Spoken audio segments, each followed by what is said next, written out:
Welcome, everyone, to War in the Soul City. Our coterie, the Dig team, we've not been able to catch up with for the last couple of weeks. I do apologize for that. But, in the interim, the coterie has been working on putting some final touches on their plans for collecting their vessel for the donation at the winter solstice. The Primogen and the Harpy have told Dana that these vessels should be appropriate for the coterie's tastes, potentially, as this is meant to be a stocking up in case the city were to fall on hard times. And thus, we find some last minute prep going on with our coterie. It's been a few days, and so far, nothing's come up as far as problems that should stand in the way of collecting their vessels. So, I would like the four of you to make rouse checks for this new night.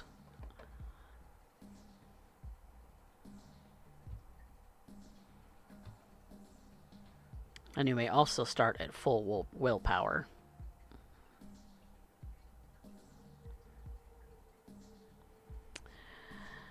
Oh, mercy. Where does that put you? Puts me at 2 hunger. Fair enough. Little bit of hunger pains, but not something that just can't go ignored for the time being.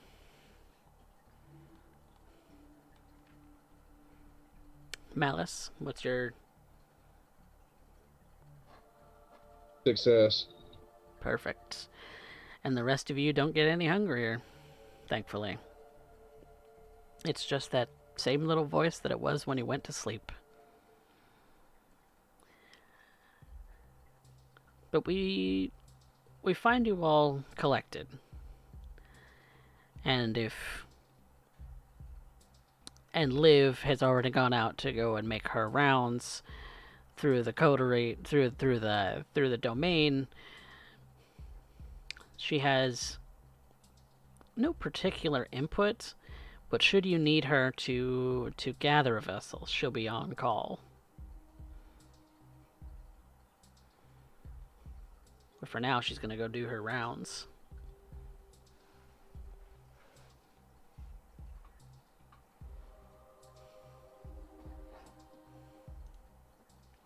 Well, not particularly pleased that starting the evening with a little bit of tinge on my tongue.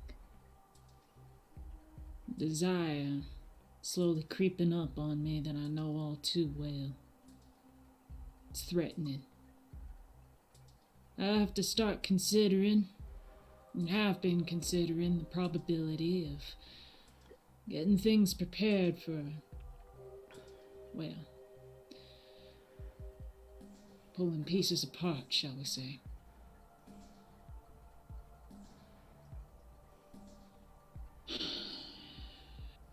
It's distressing. Every single time, it's always considering how I'm gonna hide a body. Coming with the solstice, I'm gonna have to figure out how to help hide a living one.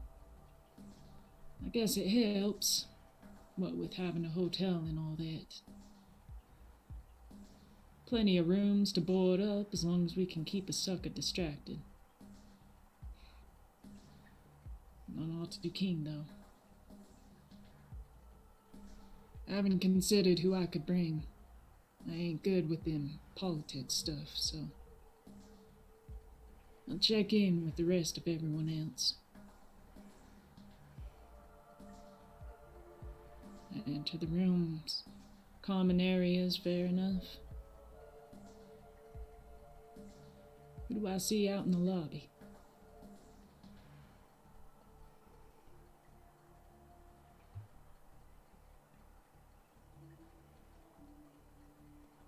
probably see everyone else, unless someone is specifically staying behind.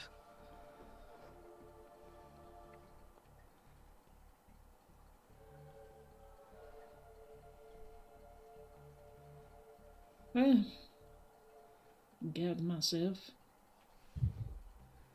Wish I looked half as neat as some of them. Think Rodney's the only one that makes me feel about as commonplace. Normal. I decided to stand betwixt him and my own dear brother. Well then, Evening. evening. We got that thing coming up. A little summer solstice Yeah. event.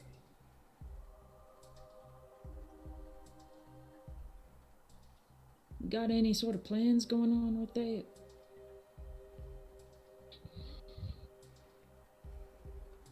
My understanding is there's the potential. One in one location, two in another location. Okay. What about him makes him special? I mean, we're giving this to the prince, aren't we? My understanding was that Katarina says as long as it's something that would sustain you or I, that's all that's required. The only real requirement is that they last more than a month. Yeah, I wonder about that. I mean, we didn't really have to do anything other than watch over whatever Magdalene, or whomever Magdalene chose. We understood her selection methods. But given our proclivities for feeding, best not to bring a cadaver with us. Nah, I don't think that hold too well. So, I can't feel like there's some subtext anyways.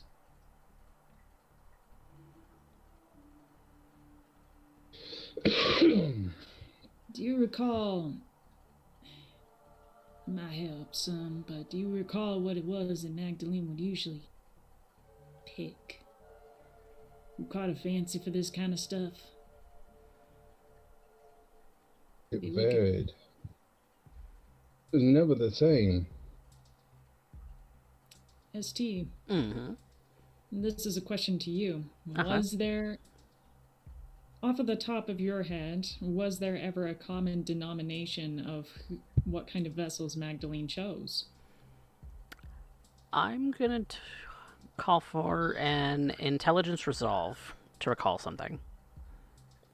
Both of us do it Okay. individually, or one of us does it with Either way, bonus of assistance? Okay. Intelligence resolve. Yep. I'm giving it to you. You have higher intelligence, and I will help. All right, then Okay. Malice at a +1. Okay. Ooh, boy. Who boy? 1, 2, 3, 4, 5, 6. That is going to be 8 Oh, critical. He'd be knowing. 8 on a critical. All right. Is that a messy crit or That's not no? to get shit. No, not messy. It's a 9 and a 7 on what I use for my hunger dice. Oh, no, it's not. Fantastic, fantastic. So, Malice, now that you've really thought about it, there's something that kind of stuck out when it came to Magdalen's choices. You know that she was a voodoo practitioner by trade, where she often used her powers as a member of the Clan of Death to coax those who are looking for some respite from their departed loved ones, and would use it as a sort of show. And she would often pick some people who she felt wouldn't be missed because they're of the she was of the opinion that there wasn't anywhere else for them to go. So, when those kinds of clients would come to her seeking her comforting words, she would often pick the dejected in those situations where they had just found out that a loved one had passed and were trying to get some solace by speaking to them. So, melancholic resonance and grief-stricken. Absolutely grief-stricken. Okay. Maybe even hopeful to that they would contact, or that she would contact the other side and be able to give them some kind of hope for continuing on. And she played that up very well. She was very good at her craft. Malice would share everything he remembers with Mercy and Rodney. And Dana's there as well, isn't she? She would be. I think Dana's there. Yeah, I believe Dana's there. Everybody's there. Okay.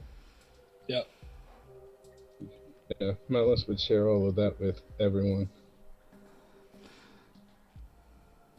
Most of them be missed is pretty par for the course. Are we supposed to go haunt the cemeteries since we ain't around no more? No, Bit creepy and ghoulish. no. We want to draw as little attention as possible.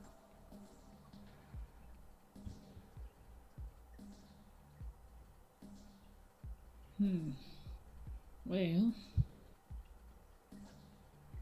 it's not exactly hard to find the grief-stricken for you, ain't it, Mouse?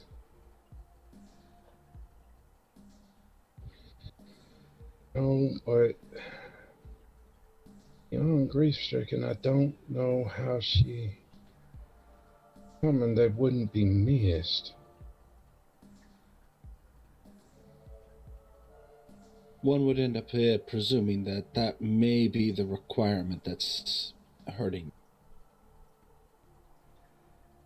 One would think you would rather end up taking in bunches, whole families, one lost after the other, mourning for the other as you end up going through the line. Way to change your particular predilection when it comes to taste.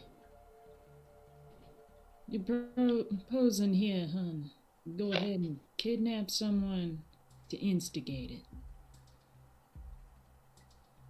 Am I following that right?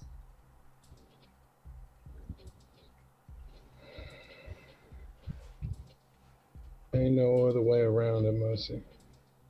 Yeah. Remember, we're giving us our tribute, or tributes. You be people not that won't be missed. All right. That arena says they should be of our own tastes or flavors. And last for at least a month or more. Or more than a month.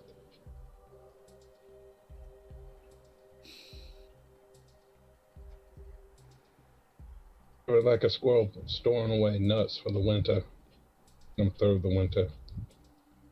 This is for if we fall on lean times, I understand it. I think it's more in preparation on the meat.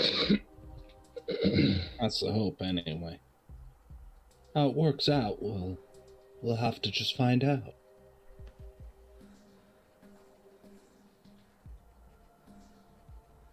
Mercy grabs Malice's shoulder. Not fiercely, but just kind of shakes him gently. Point and shoot. Point and shoot, brother. Yeah. Dana has a prospect, and place I checked out has 2 prospects.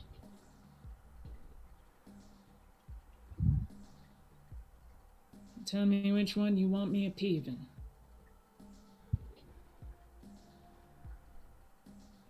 Disappearing people ain't exactly hard for me.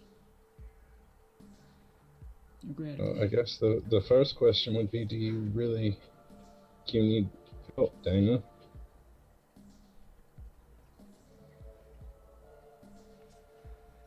Well, let's see.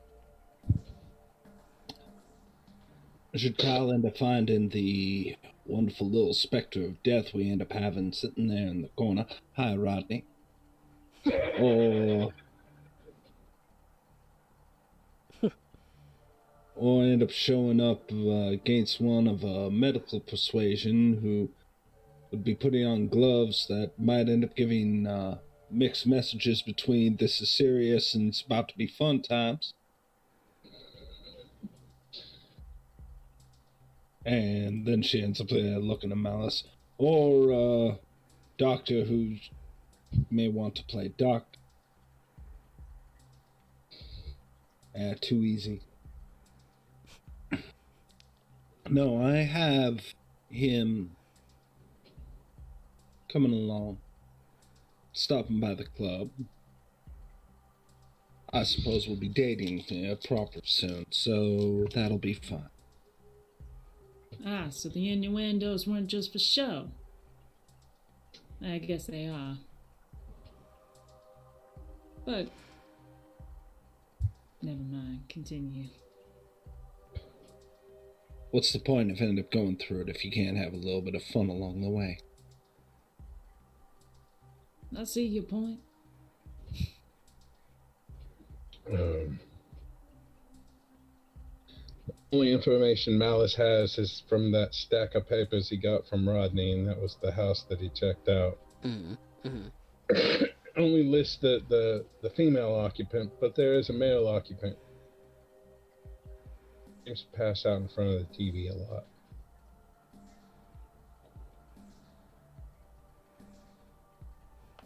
And both prospects, all prospects are in your domain, so it's not like you'd be going far. Not far from where an area I need to go anyways.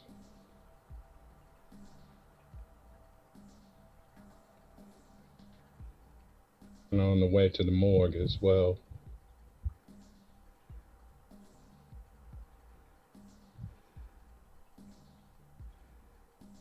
Well, where are we headed? What are we doing?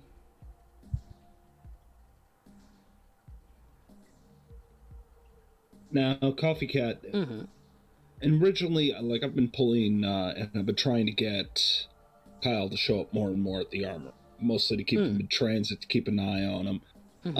Anything like that. I think I can keep this ruse going on for a little while, though. Right? I think I can maintain it.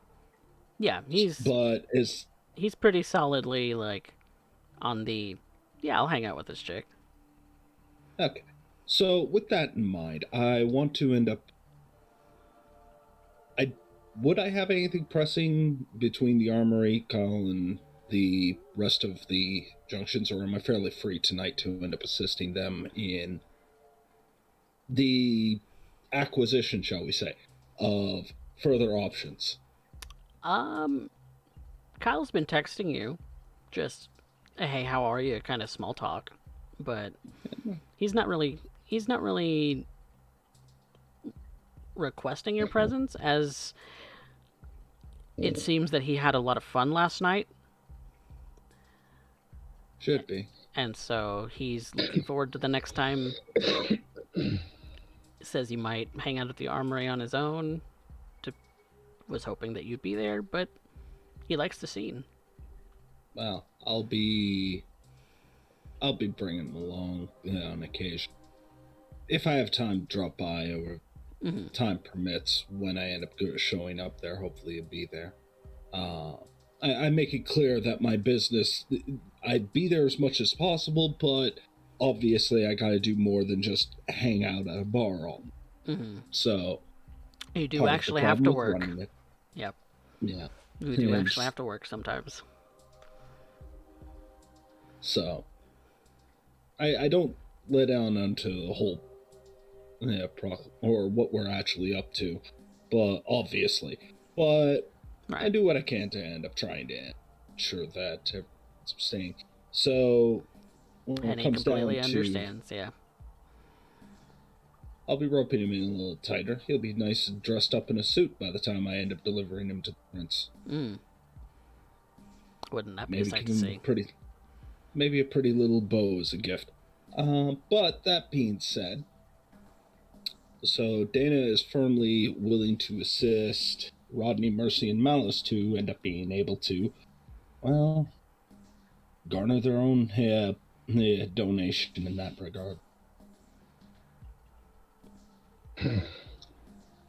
As far as it stands, Malice does not know where the female stays in the residence. Male seems to pass out with whatever food has been consumed for the evening in front of the TV on the couch near the window. Female seems to be they both seem to be fairly heavy sleepers. Again, I do not know their residences. There are two of them, so.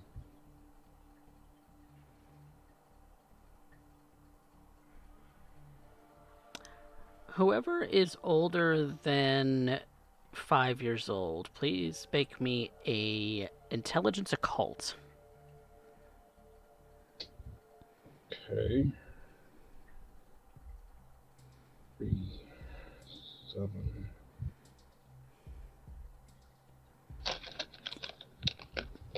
If you fail, there's no compulsions or anything that comes out of that. Can't remember how it goes.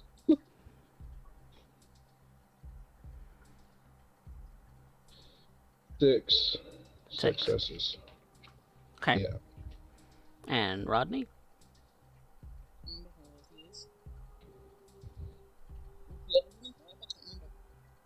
I don't remember.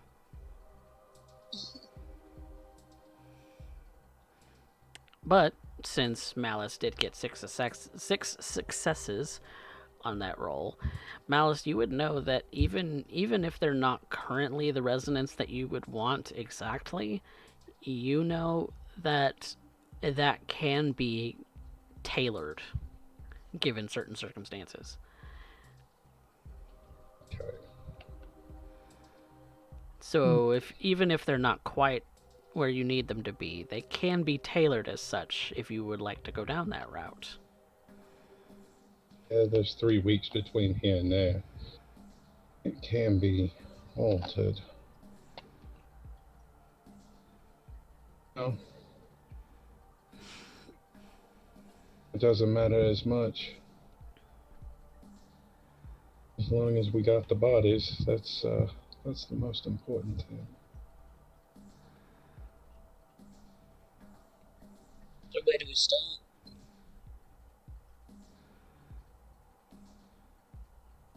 What's that? So where do we start? Oh. I also hand you the sheet of paper that you gave him. This is the address. This is the address I got from you. It only lists the female occupant. There's only one car. I assume she's the one that provides. If he goes missing, it won't matter. don't think anybody will notice. But if she goes missing and he don't, somebody will.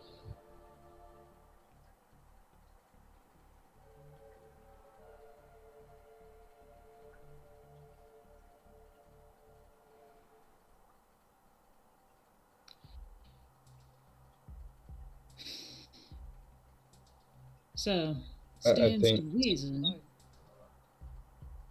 Go ahead. Rodney, would you be opposed to doing a little stalking? No. I wouldn't be opposed to that. Wonderful. We just need to figure out what it is they do every to bed. And what times Yes. they prefer bed. Guess the question is, where are we gonna store these people?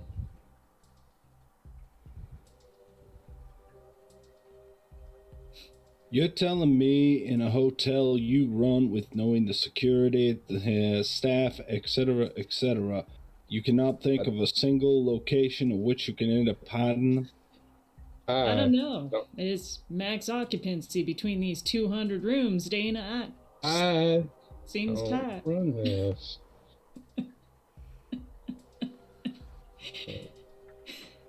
I was asking, are we going to store them in the hotel, or are we storing them in the catacombs underneath? That was my question. Places we got. Secure places.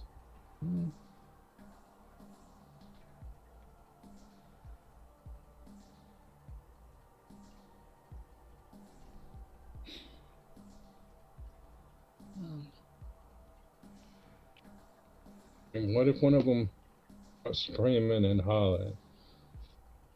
We got some place where they're going to be less likely to arouse suspicion from the other guests.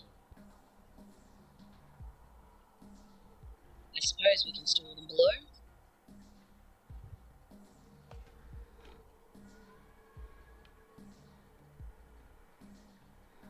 Have to make sure the cats don't eat them. They get on. You could just punch out a little cats- still. Just for the not the Cats cats. don't tend to eat people unless they're dead. This is Rodney's They're cat. really hungry.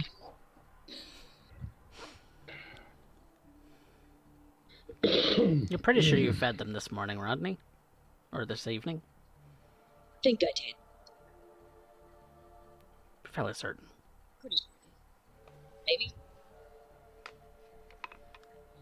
I can make sure the cats are fed and leave them alone. I think it would be best to keep them stored where they can't make enough noise to alert others. Cats can watch them. I mean, given all Certainly circumstances, we could also just give them a reason to stay in the hotel instead.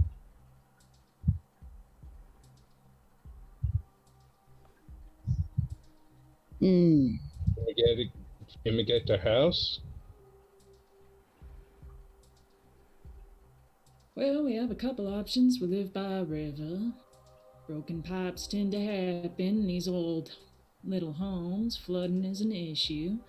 Alternatively, I don't have too many qualms with fire myself. Free stay. Like, free stay. Holiday. Sometimes get termites and, Termites as well. I'm just saying we could have a more... takes weeks for that, so. True. I'm just saying, if we can avoid dragging them, that would be ideal. And, throwing them in a basement where semi-vampiric cats could eat them alive. No, the only semi-vampiric one is Charles. I don't think Charles is going to eat the residents. I don't know about the rest of the cats.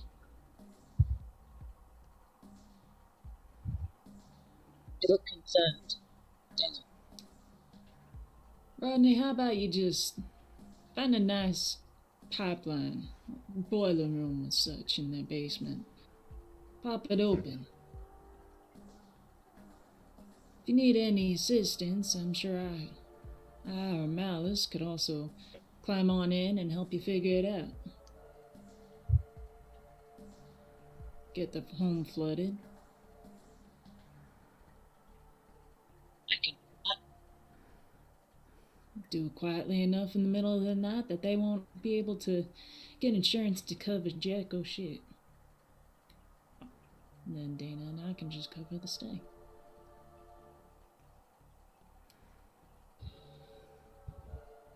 So, if I'm understanding this correctly,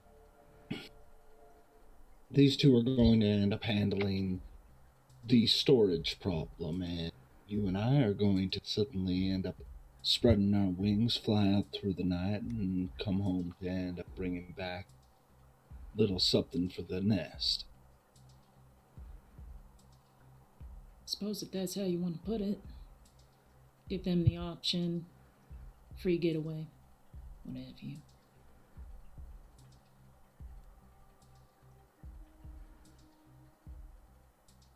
If you have other suggestions. It's a coterie. We make rules here, and together we make decisions together. And if this is the way everybody sees it, then this is the way it's going to be.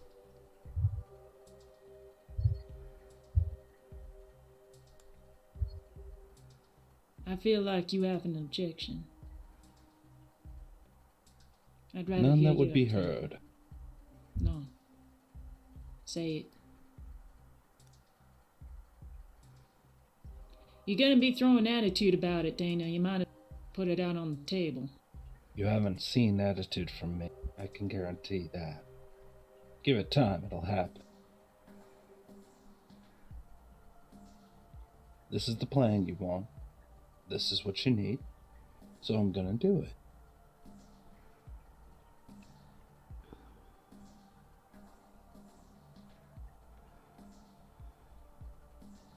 We could just offer them a free holiday as a promotion for the hotel. 3-week stay. Have to be quiet. Don't want to end up doing it too loudly as a promotion, otherwise the people who won, their names go up in lights and suddenly their names aren't there anymore.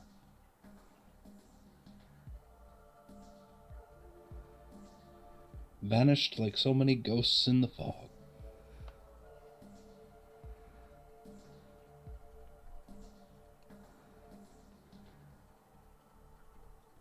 They go out to dinner one night and get mugged. Suddenly they disappear.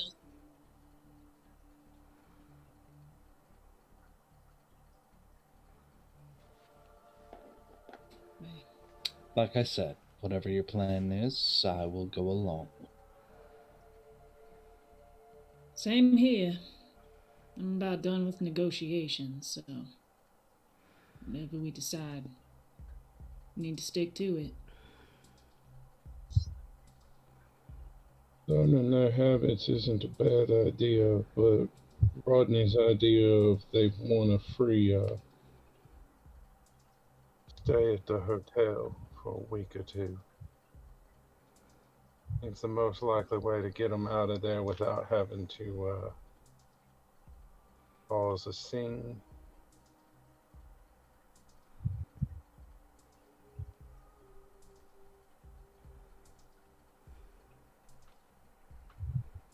Alright.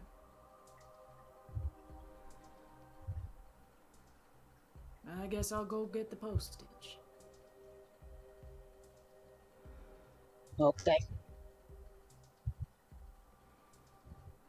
Not too hard to find. Do you still want me to find out about their habits? It's not a bad idea to learn their habits. That way while they're staying. have an idea of what they're into and what they do. Also, where they might run if everything goes tits up. Exactly.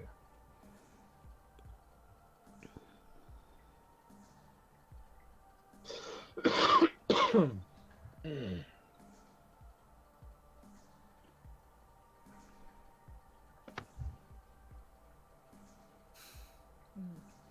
Percy just shads on off to go buy stamps.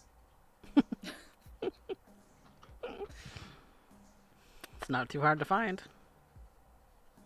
The hotel should have some of those. They do keep those on hand for residents as well, for whoever's staying with the office. Mm-hmm. I'm just gonna go stalk people. Okay.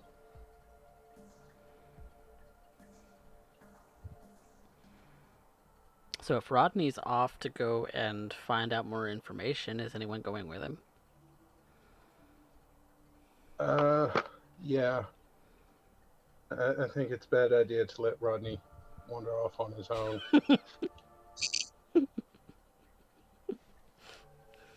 Fair enough. Um, So that leaves Mercy. The postage isn't hard to find, but that leaves you and Dana to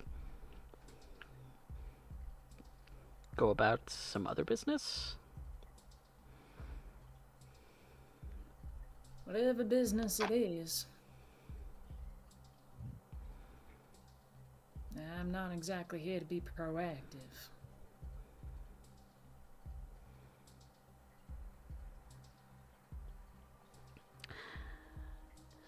Miss Reen, you got anything you got going on tonight?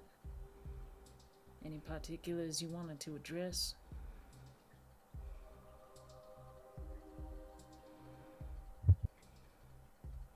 There is always finding out about your neighbors across the domain border. You have had brief contact with the Scourge and the Hound, who patrol nearby.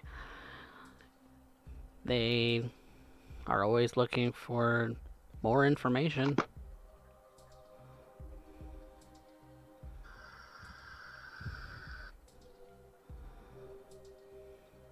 What kind of more information we entailing here? What's a suggestion? They just want more info on. More info on any anarchs you might be aware of. Well, I don't know jack or shit.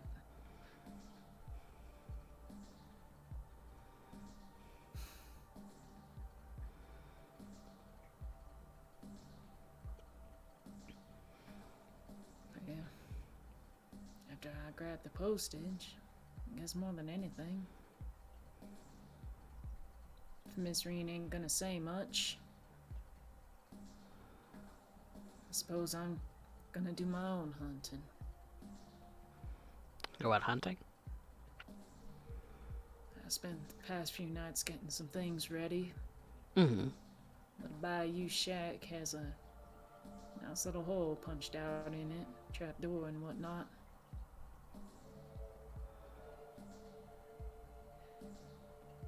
It's a horrible thought.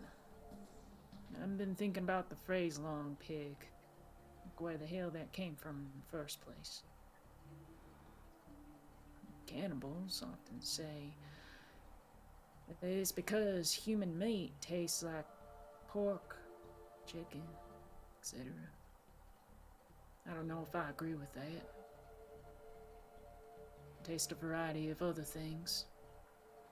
As well as ash.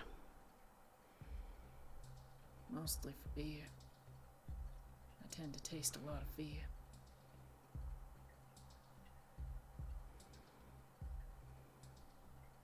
But, I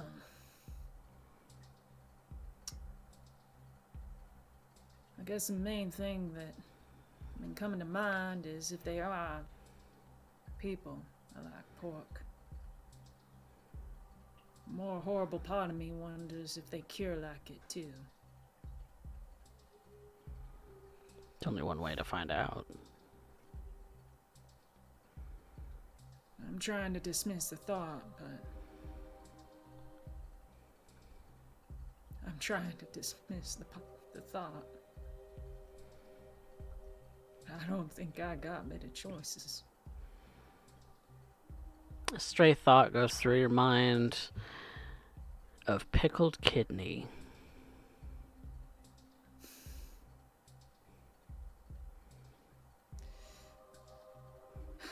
Full of the blood and maybe some vinegar.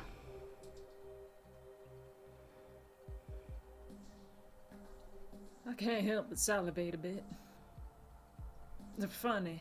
Last time Pa made that for me, I hated it. I thought it was the most disgusting thing on the planet, and here I am. A flourishing idea.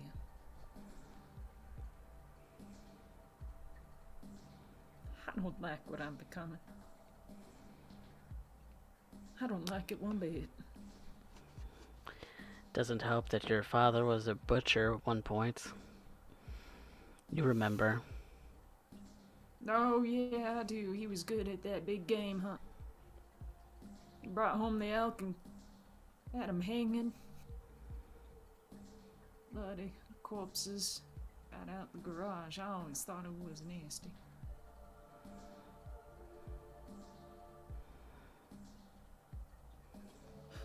But oh, do those memories bring you joy now? Your stomach kind of rumbles. I don't like it one bit. I was a nice person, at least.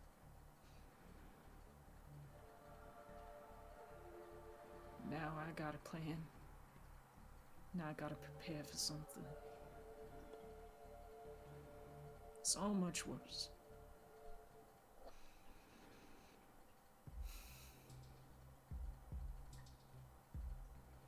I gotta go hunting. Better now, while you're still lucid, than wasting it in a frenzy.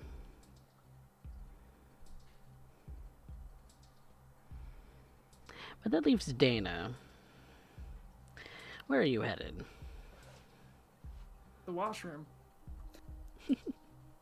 Oh, I did not even realize that he had stepped away. Okay. Well, I suppose we'll tackle our lovely little organivores' feeding habits first.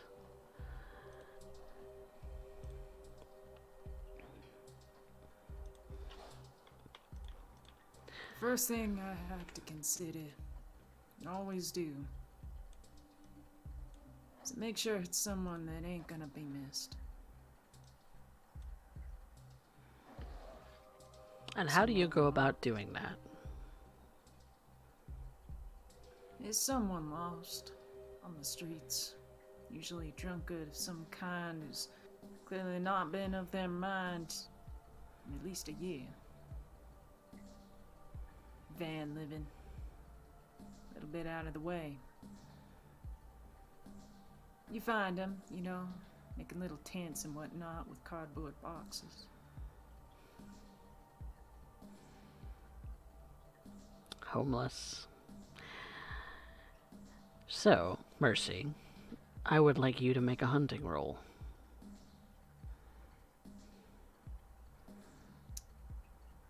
Very well.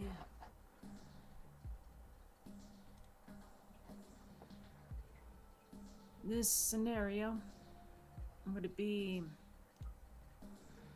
resolved streetwise to find the right kind? You are a... what is your feeding type? Alley cat. Alley cat? Then no, that is a, strength brawl. Strength bro. Here's hoping. Try not to make a scene.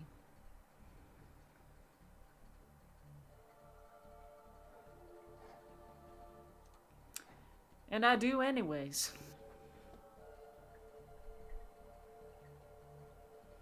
Two successes will do it.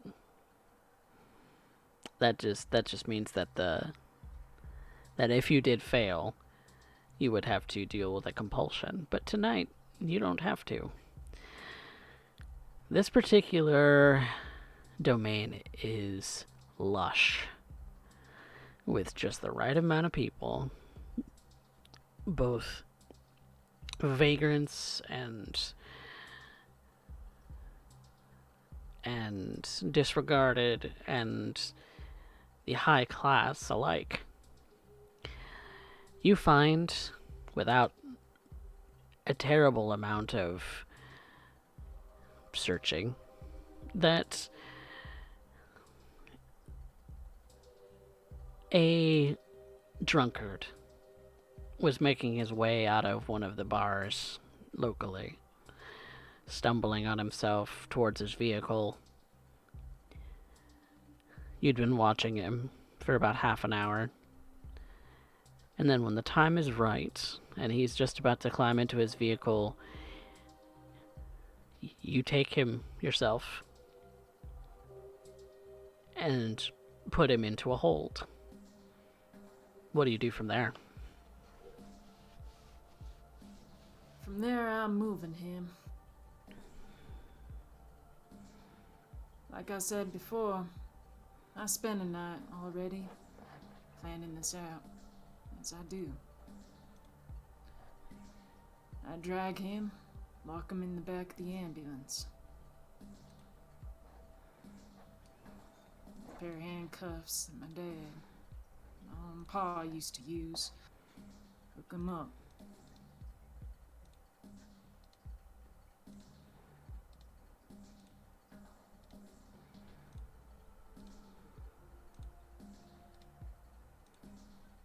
He has to die either way. He ain't getting out of this. No, he certainly is not.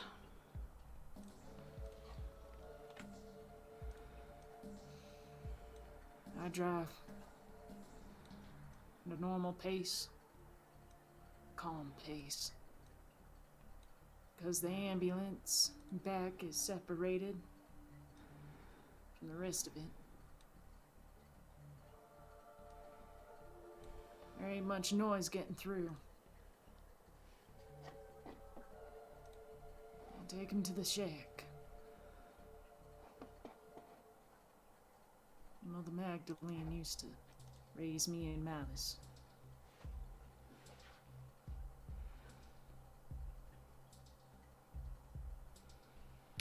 He's definitely trying to fight you, but there's not much that anyone can do against you, Mercy. You're a strong individual.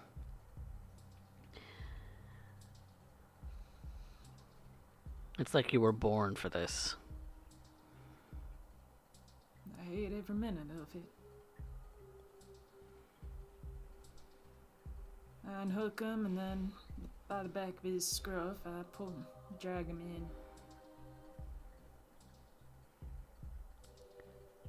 This shack. The shack is a mixture of things at this point.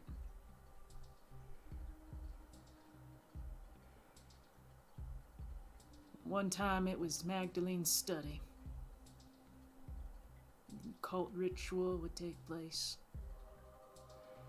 Things unholy, devilish, far outside of any godly thing that I was raised on. Became Alice's own. Somewhere where he could practice the same.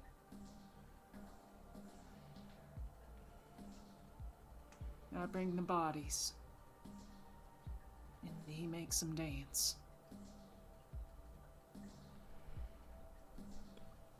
And when it's all said and done,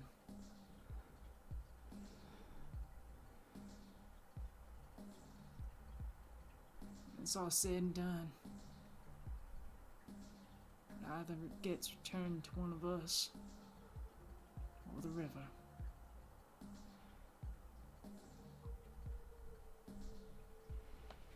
You take this individual into the shack. Describe for us the place where you store him.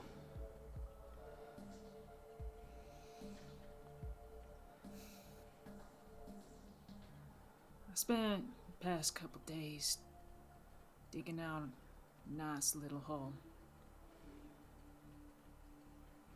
It was muddy and dripping at first, but after a few days, partial to the sun, it's dried up. Nothing but clay and solid dirt now. It's like its own little urn.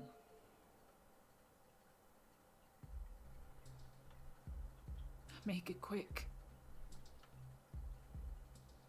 I take his head. I hold it. As he's screaming, begging.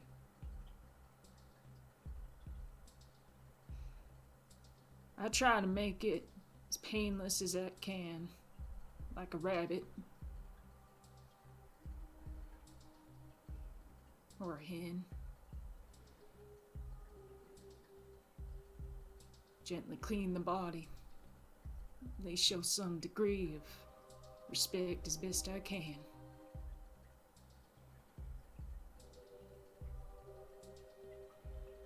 The butcher's knife is settled.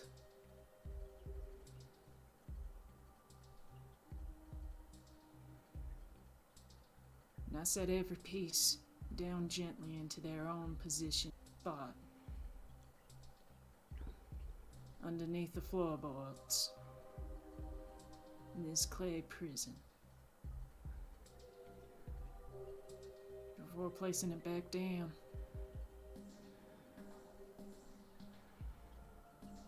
Some tarp above it helps seal the smell. The floorboards back over. And a nice mat. Covered in grime of days untouched. Do you take any for yourself? For now? I do.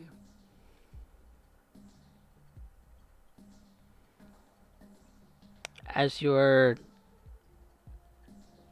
going in for the kill, you sink your fangs into the neck of this individual, chomping painfully. You know that your bite is painful anyway,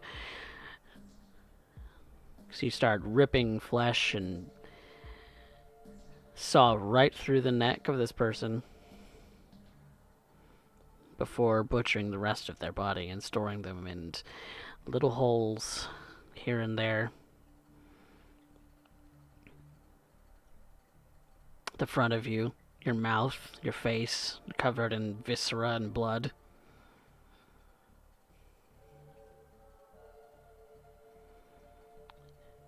A necessary evil. My daddy taught me this. You may reduce your hunger to 0.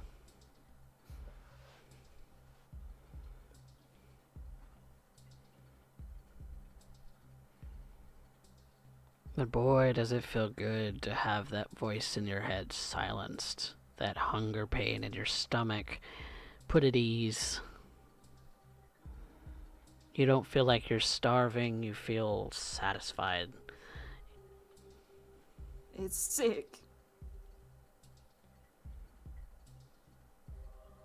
It's sick. I ain't nothing but a monster.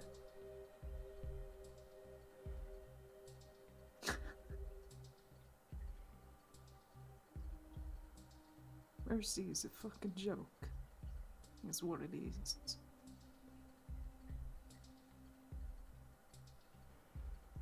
It's a joke. One that I ain't laughing at no more.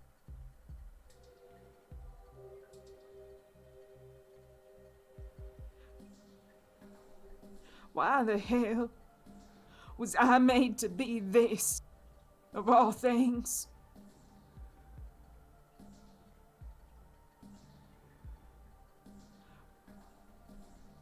Of all the ungodly, damned things, why'd it gotta be this?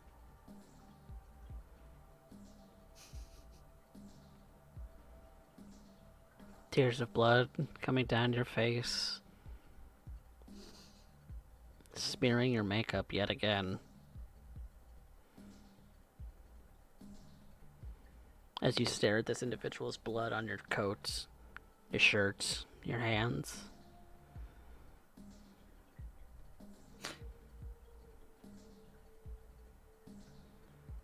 I got spares in the ambulance.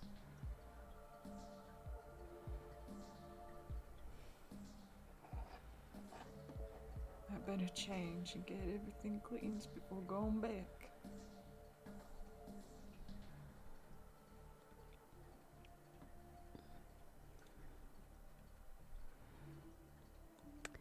I would like you to take 3 stains.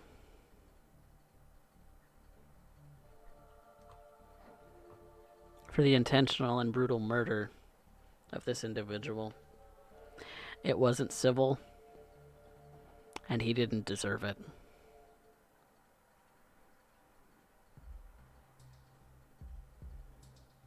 They never do.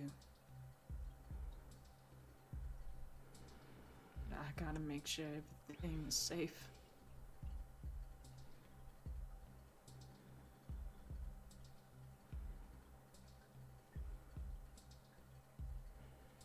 I gotta make sure I'm prepared for the worst.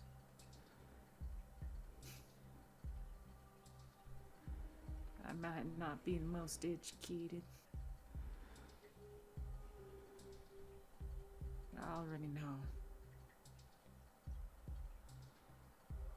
These next few nights with these coterie.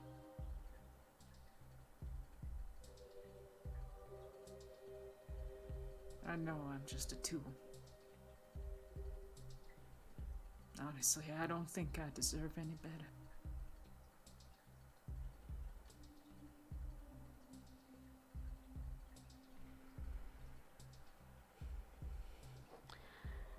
Dana, where did you head off to?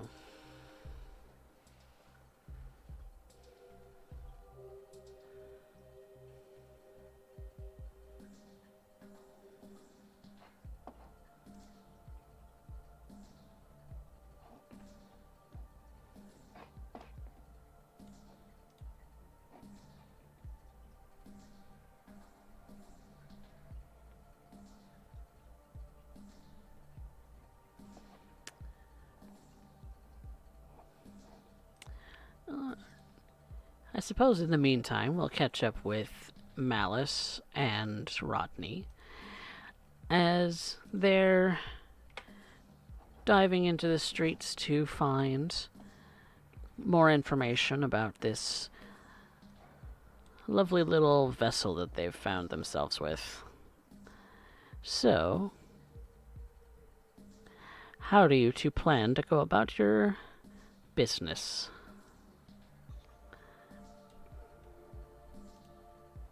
From the shadows.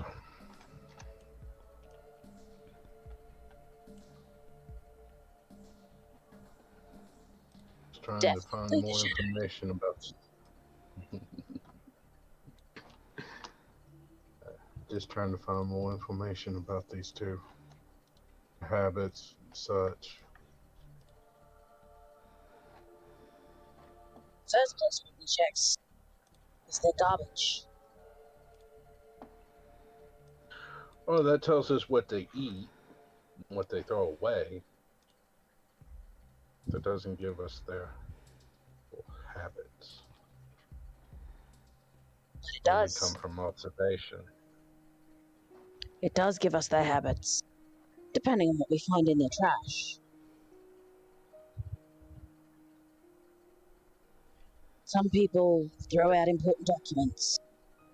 Tells us the kinds of things that they buy, where they shop. Things that they do during their day life. We can't observe otherwise.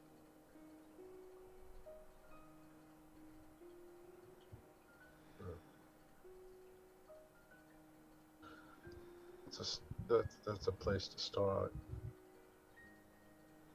It'll also be closer to where we can observe them, find the trash.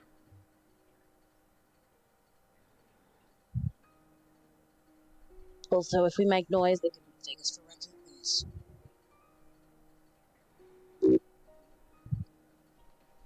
Possums. Yes.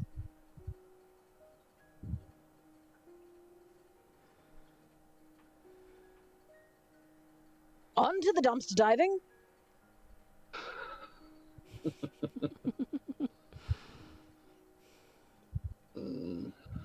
So, you make your way towards that residence, and as you would suspect, the garbage is put out next to the curb to be taken for garbage day.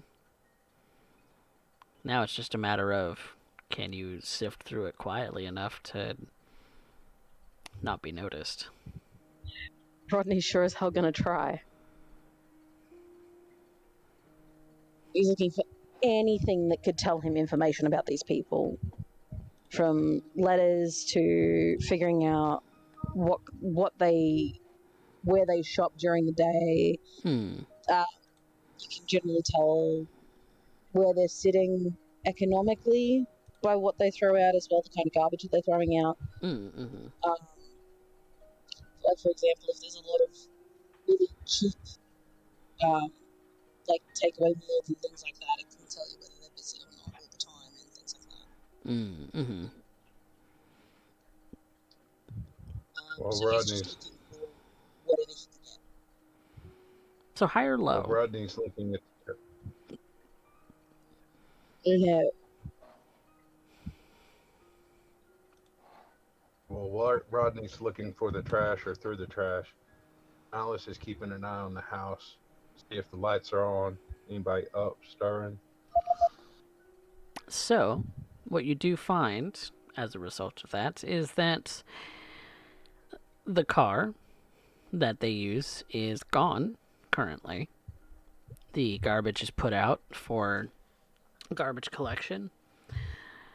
There are no lights currently on in the house.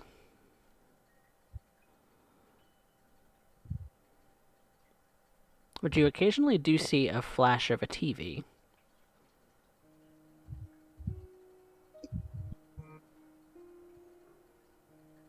This in the same room where I entered Where before. you found him before, yeah.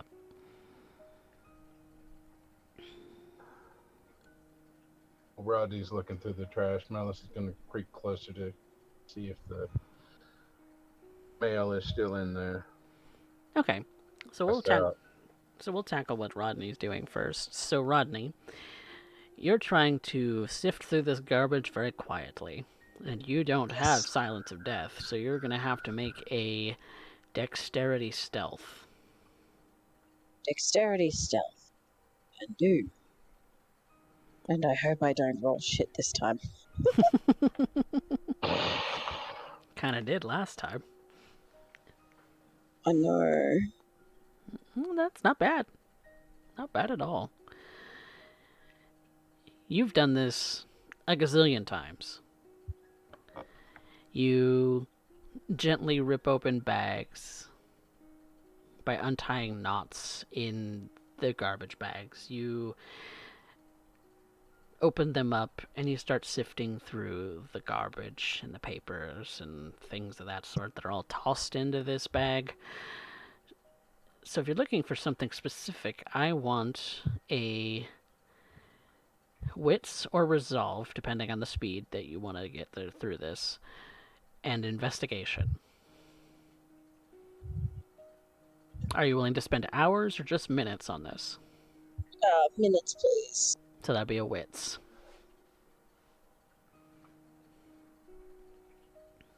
Wits investigation. To find little things that might be important.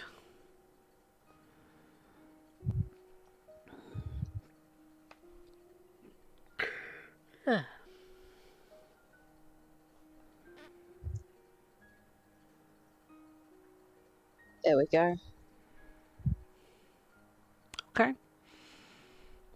You find some good indicators that they eat a lot of takeout. There's a lot of restaurant takeout, there's quick meals, there's all sorts of just random quick and easy food bits in the garbage. You don't see anything of any kind of indication that more paperwork that's of any real importance, since you already know where they live. But looking through that, you get the assumption that their finances are kind of mediocre at best. They're not very well off, but and that might be the reason why they only have the one vehicle.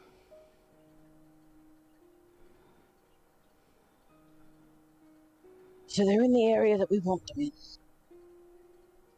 Probably not all that health conscious if they're eating quick and easy meals.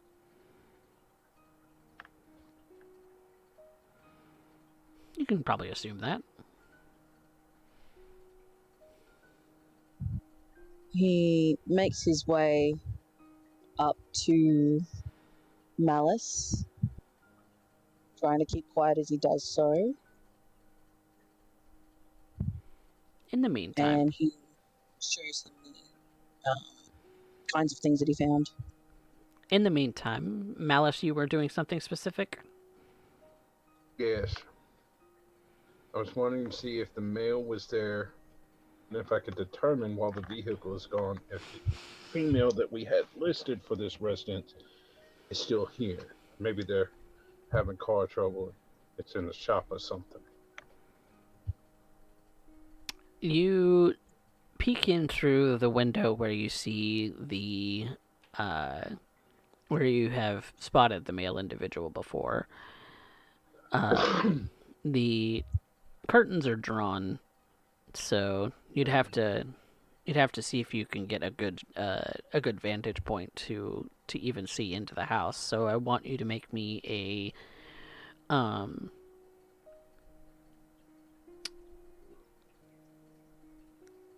a wits and awareness.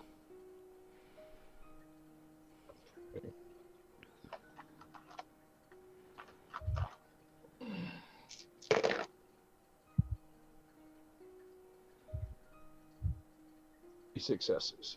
How many? 3. 3. Okay. You think... Now, you don't have any kind of dark vision powers, do you? Yeah, I do. Are you using them currently? I have Oblivion Sight. I can. Oblivion Sight. And Sense the Unseen are the powers you have. Okay. Yeah. Oblivion Sight would be the one that would give you kind of the ability to see in dark. Yeah. So the colored area turns inky black against the whites. The sclera. And you peer inside, and with the assistance of your Oblivion Sight, seeing in the dark, it seems that, yes, indeed, the individual who you'd seen passed out on the couch before is there yet again. Another slew of food containers strewed across the coffee table. A fairly boring looking show on the television. Perhaps they put it on to intentionally fall asleep to it.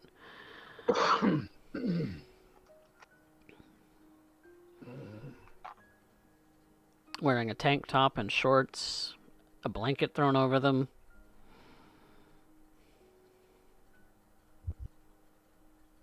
Am I close enough to try and see if I can Smell the resonance.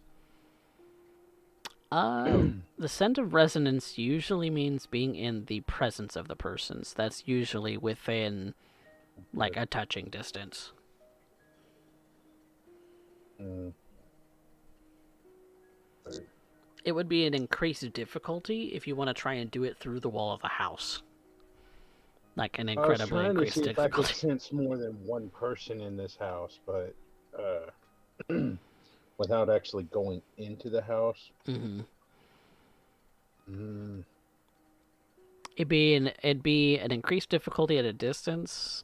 You probably wouldn't be able to through the walls. Okay.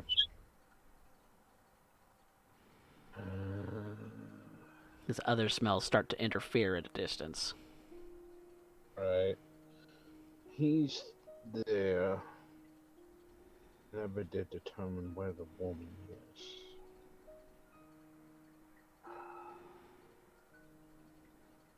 Not Rodney here.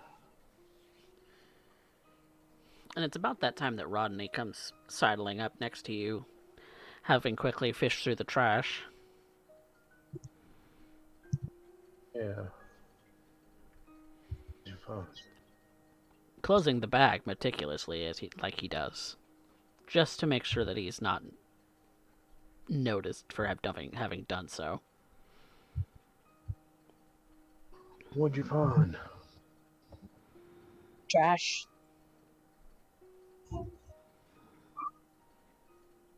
Anything to give you any idea of what you were looking for these people? They eat a lot of takeout. A lot of really quick and easy meals. Yeah, I can tell that from the detritus all over the living room. Probably not that well off in terms of money. And they're not all that health conscious. Do you see what kind of clothes he's wearing?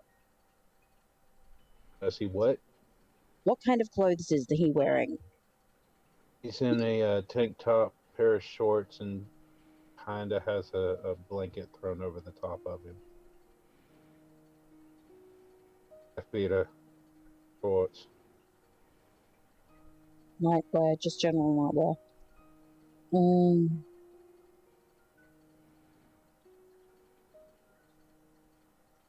Okay. Are we at the window at this point? Yeah, you both are kind of sitting at the window. Rodney is kind of going to try and get a look in himself if he can. You can make a wit awareness if you like.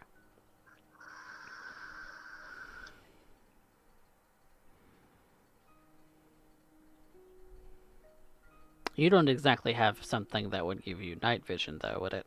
No. And it's kind of hard to tell, even with Rodney pointing out or Malice pointing out where he is. It looks like a dark shape under a blanket on a couch. The silhouette that the TV makes doesn't give you any further information than what Malice already told you. Do I know if he's really big or whether he's fairly thin or? It looks thin.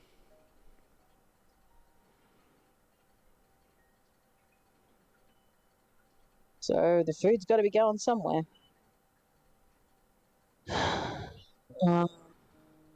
He doesn't. I can get no more information unless I go inside. Well, let's do that.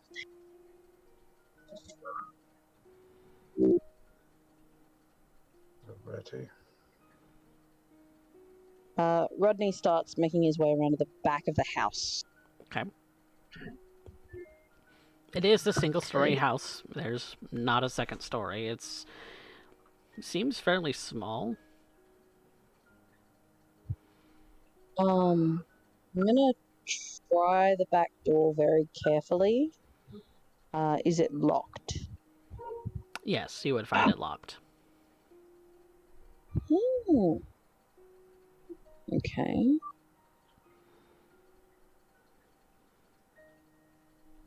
I would like to try any of the windows around the house to see if any of them are unlatched. How many are you gonna try? One or two, maybe. High or low? Low.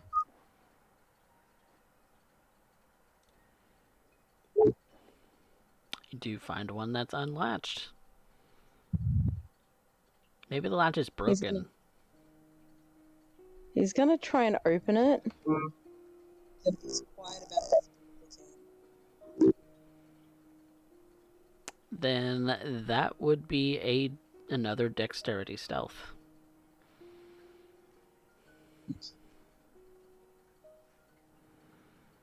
Do I get my bonus from my break-in? Break-ins Specialty? would apply, yes. Whew. Solid. Quiet. Quiet as the footsteps of a cat. You're actually pretty proud of yourself. It's almost like it's not resisting much in any way. It's actually quite smooth to just lift the window. Smooth like butter. And quiet, too. You expected to find some resistance and maybe some squeaking, given this house doesn't look like it's well taken care of.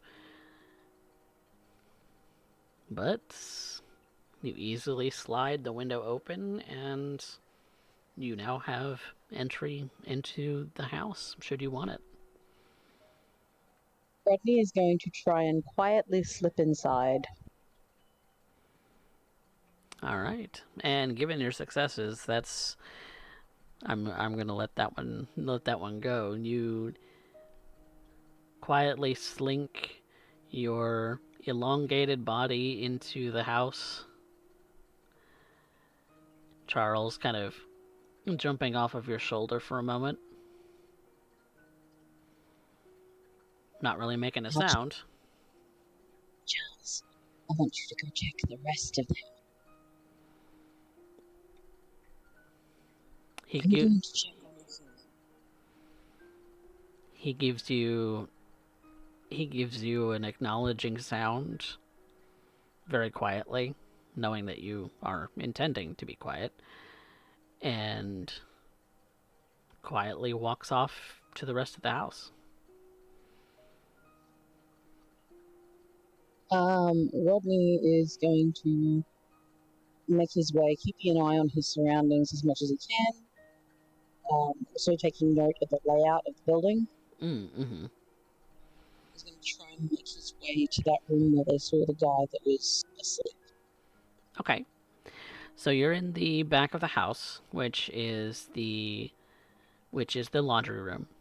The next room that you find is the kitchen, which is then attached to the bedrooms and the living room.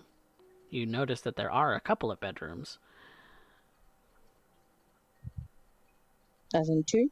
Yes, it is a 2-bedroom, very small house. And the flickering of the TV light is the only light in this place. So the rest of it looks like dark silhouette and shadow. Because you can't really see in the dark. I am going to make use of my obfuscate. You have Cloak of Shadows, which means that should you stand still, you are invisible to normal sight. So he's just going to move slowly and carefully and try to get a better look at this guy on the couch without waking him up, if at all possible. Okay. Since you are moving, I am going to ask for another dexterity stealth.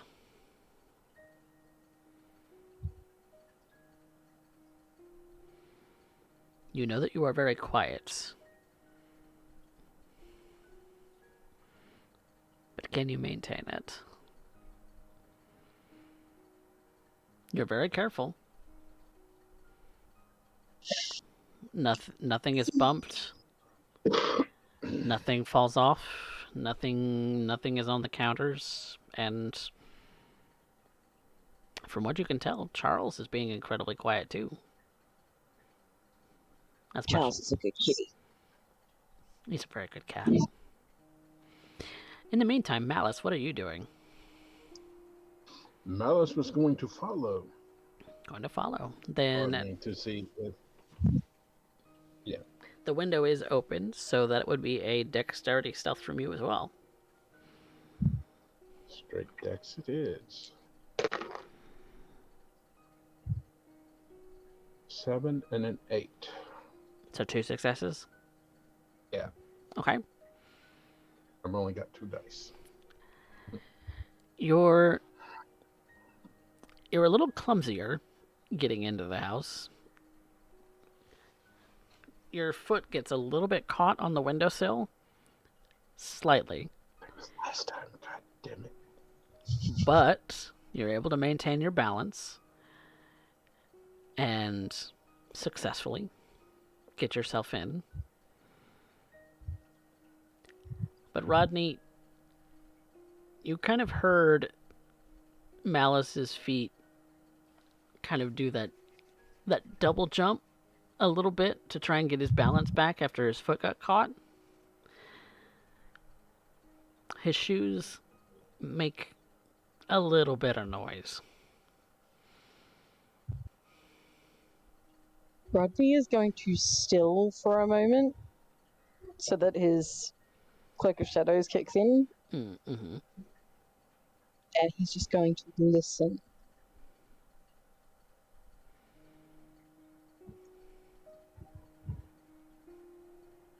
Doesn't seem like the guy woke up.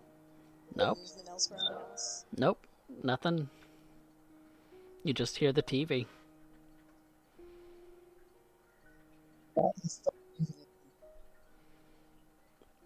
To get a better look at this guy. Malice will be walking on the balls of his feet. Doing as best as can. This isn't your usual forte, so it maybe comes off as a little clunky. I'm just imagining the cartoon tiptoeing.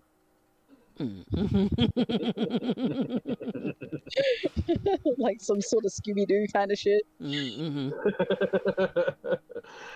Very, very much so. Malice is trying to get close enough to the guy to see if he can smell resonance.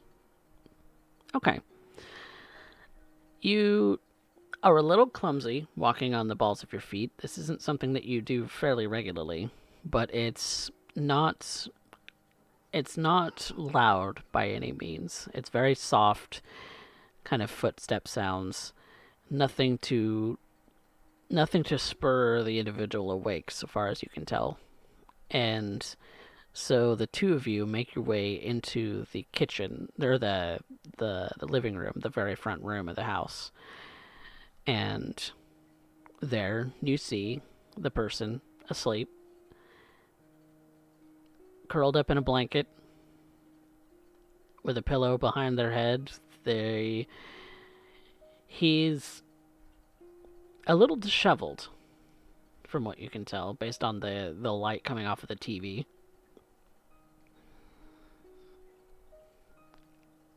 Not terribly so. Maybe he hasn't really done any personal grooming recently. You get the sense that it's... I would like you to actually make me a wits insight.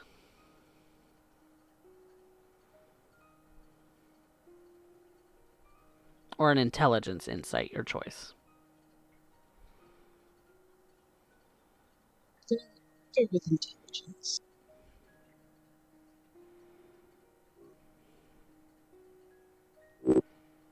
Not bad.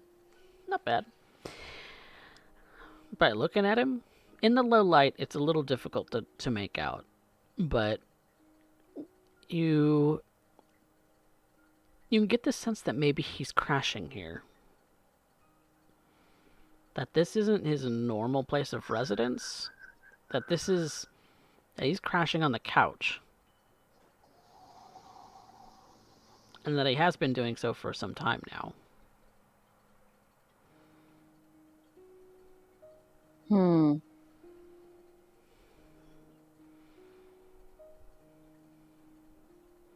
Looking around, Mm-hmm. just in the general living area. So you said there's a lot of garbage just gathered on the floor. On the coffee table, there's a couple of empty containers for food. Yeah. Do I see any clothes? There's maybe a shirt and pants here and there. T-shirt. Nothing's particularly expensive. Just regular old day wear, nothing like work clothes or anything like that. Yeah, not that you can see visibly. There's some backpacks around, but that's about it.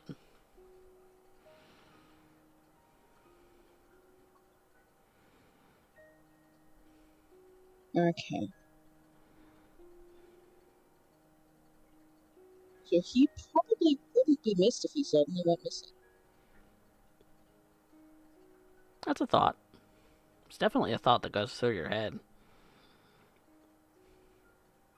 Nobody'd miss him. He'd make a good snack. Can I see his wallet or anything identifying laying around? That I'm going to call for another wits awareness. And I'm assuming that both of y'all are being fairly quiet as far as speaking to each other in this room right now, right? Rodney hasn't said a word since they entered this room together. Okay. Malice hasn't said a word. If he does, it's nothing above a whisper. No, you can't tell, Rodney. It's a little too dark in this room. You're not sure if what you're seeing across the room is a phone or a wallet or if it's maybe stored in the backpack somewhere. You don't know. There's nothing readily available that you could see that would be identifying.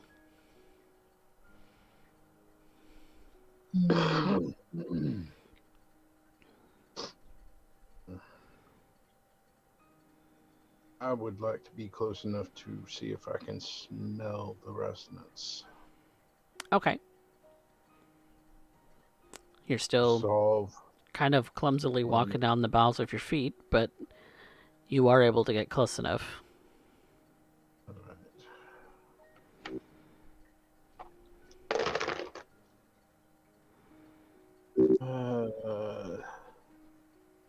That is 5 successes. Okay. And the difficulty is 3, yes? Yes. Okay. You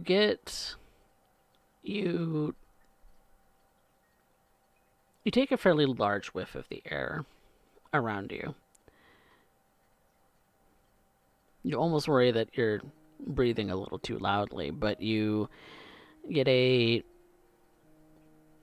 strong sense of down on his luck.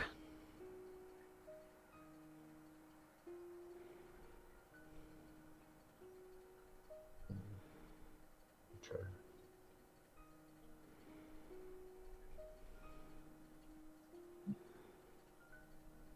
I still have Oblivion Sight, so I have a better ability to look around.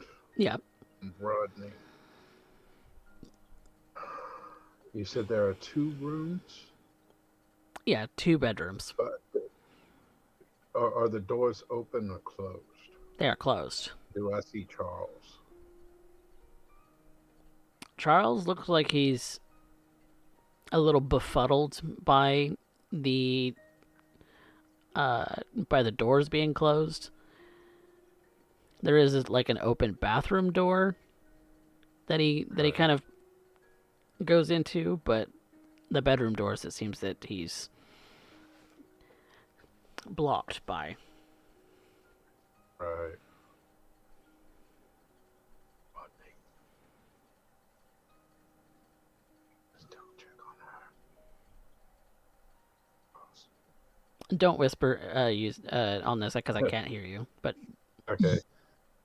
Malice whispers, Rodney, you want to go check on Charles and see which room owner stays in? See if I can find anything to identify this man.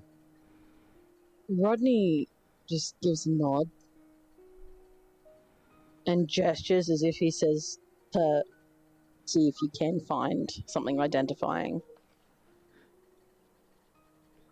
And he starts to make his way carefully towards Charles. okay. I'll also look around the living room, see if there's a pair of pants, a wallet, telephone, something that identifies who this man is. Okay. Then I would like you to make me a wits awareness.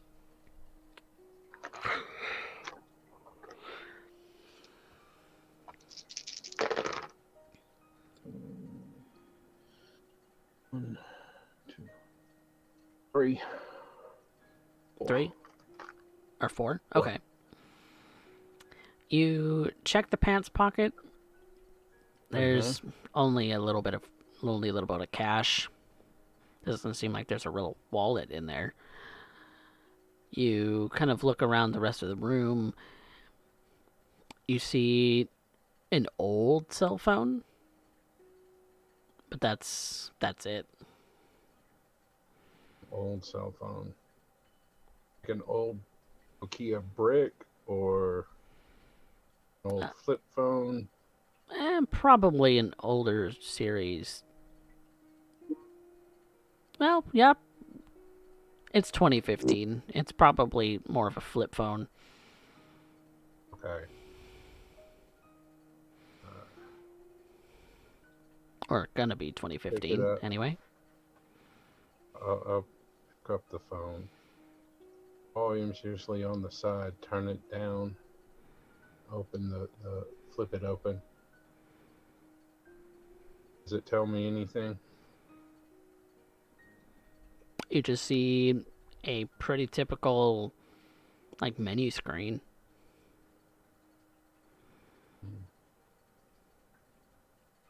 This person never named their phone. Doesn't look like it.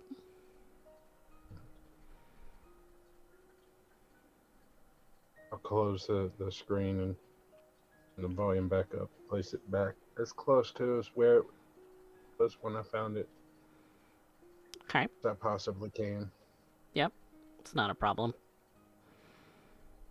You have a fairly good memory, so that's not a problem for you.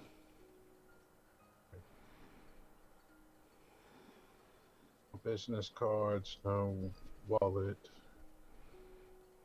Not out in the open, Not that it looks like.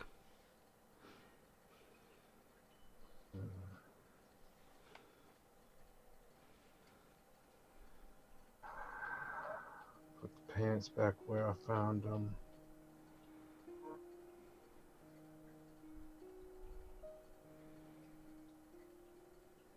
Keep an eye on him while Rodney's checking the rest of the place out.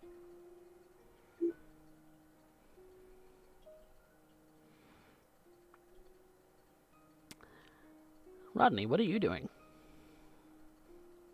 So Rodney is going to the doors that Charles was sitting at. Mm-hmm. And he's gonna take on the handles and carefully open one of the rooms. And Charles quietly slinks into the room. And he's gonna go to the other one and go in there himself. Okay. Being the sneaky like.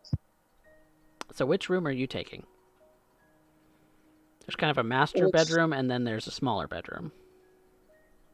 I guess the smaller one? Okay. And then Charles is taking the master bedroom?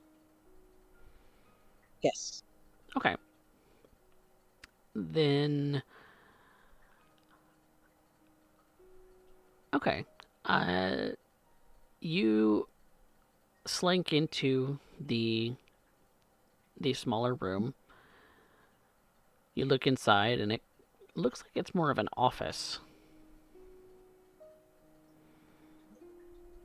There's a desk and a computer, a couple of other random thises and that's when it comes to like office or craft supplies. Doesn't look like anybody sleeps in this room. Okay. Has the owner of the house left any documents like that? Plenty of empty sheets of paper. That would be another wits investigation.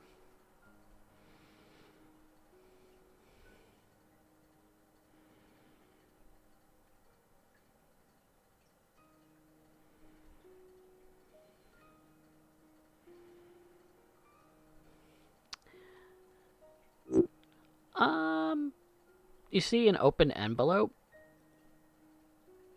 Several, in fact.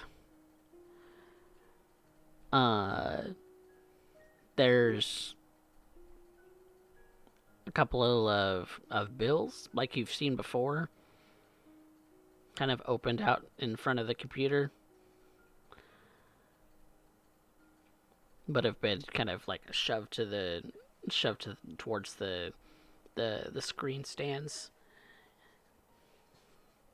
as in they're being ignored potentially for the time being. Any late payment notices or anything of the sort? Not that you can tell right now. It's a little hard to read in the dark. You see open envelopes. You see papers with some like financial information, like a bill. You don't see any notices of any kind, but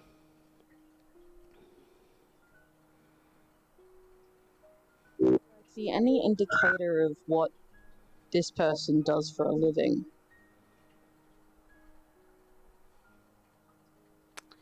you get the sense that this might be more like a hobby office. It doesn't really seem that there's anything here that would indicate what their work life is like, though.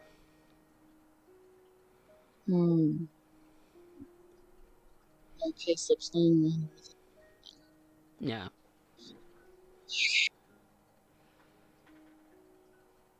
Charles comes slinking back towards you in this room.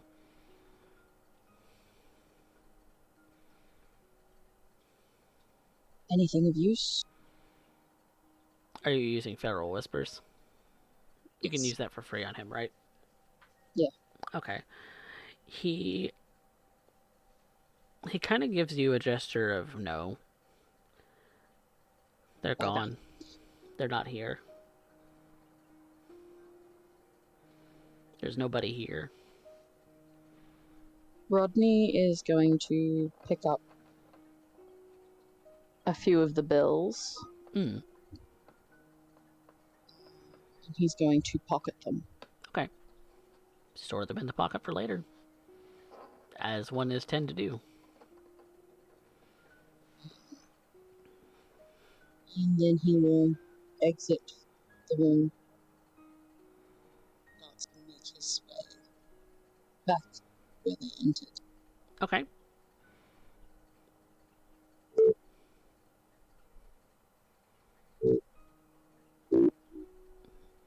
So, Gesture for Malice to also come. I would like you to once again make a dexterity stealth. I feel like we're really testing the limit here. Breaking specialty or no? No, because you're not breaking into a place. You're trying to get out. And breaking out.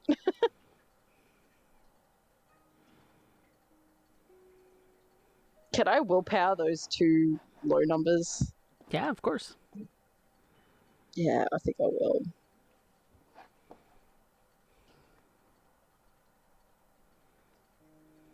That's better. Okay. Malice. 2. 2. Can't get any higher. I can't get any lower. Meets it beats.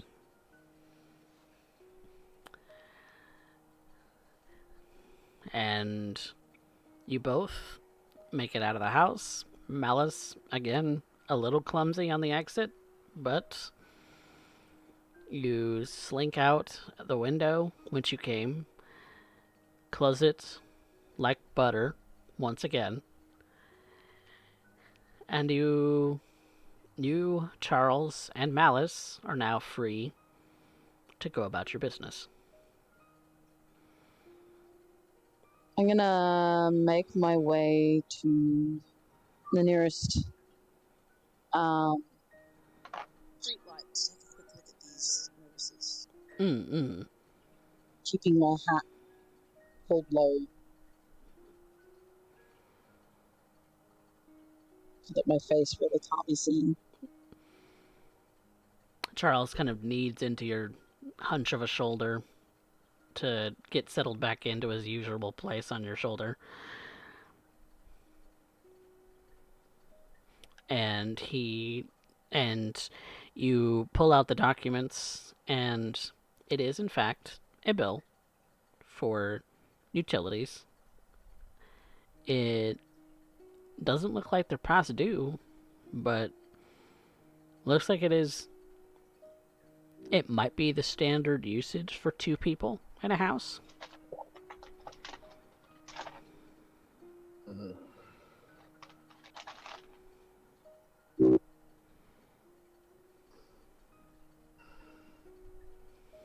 What I'm do you do? fairly sure the man is not a permanent resident, but he has been there for a while.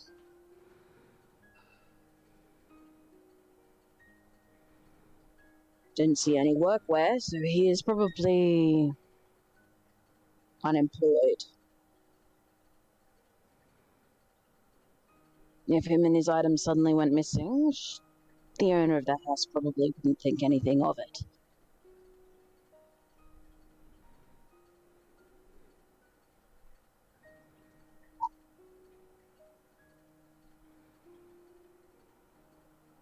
Not sure on residents, but definitely a bit down on his luck.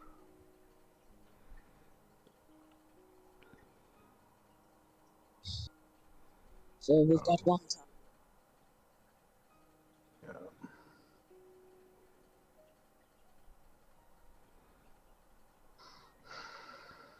And the woman, I couldn't see anything from her. She might be willing to take him up on that little, or he might be able to take up on the offer of a hotel stay. Mm.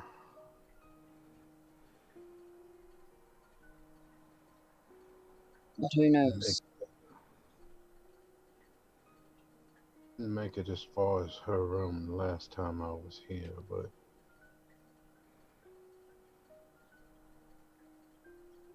he's still here. She's not.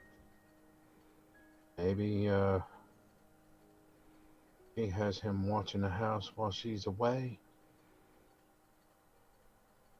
Possibly.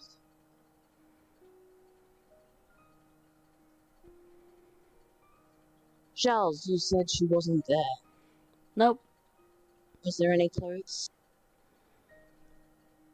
I saw lots of clothes. Some put away in things. What? Some were put away in things. Others were just all over. Smelled nice. Likely she is not away.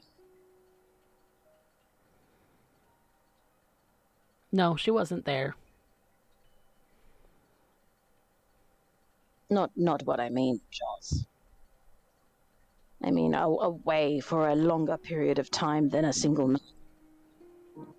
Oh, be more specific next time. I will. Can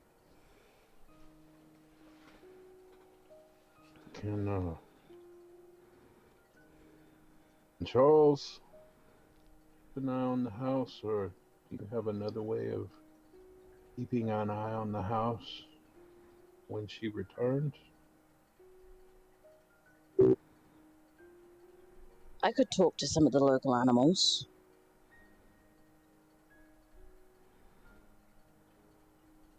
Unless Charles wants to stay and keep an eye. Well, I don't mean it necessarily specifically has to be Charles, but we do need some way of knowing when he returns. I mean, I could if you wanted me to, but I really don't want to. I won't make you do that.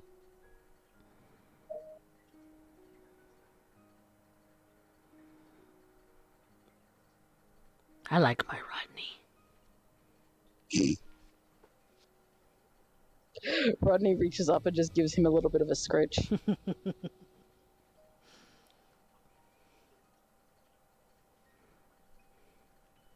I'll have a talk to some of the local animals. See if any of them know when she comes and goes. You kind of have a slight thought that it might be an opportune time to steal him away. She's not here. He's a bit of a thin thing. Come on. Smash and grab, you know? I mean, we could take him right now. Okay.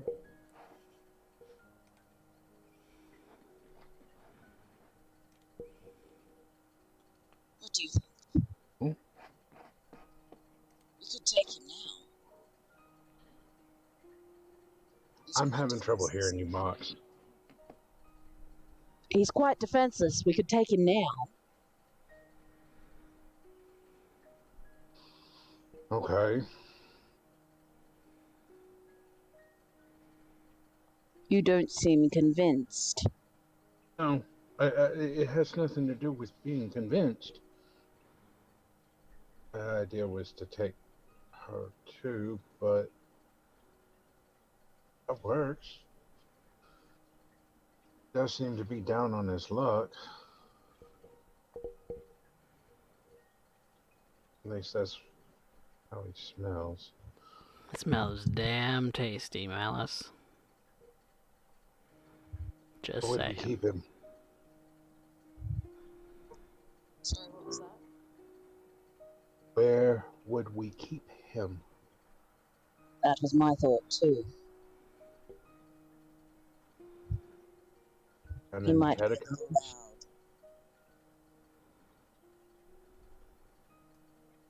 Keep him down in the catacombs? We could.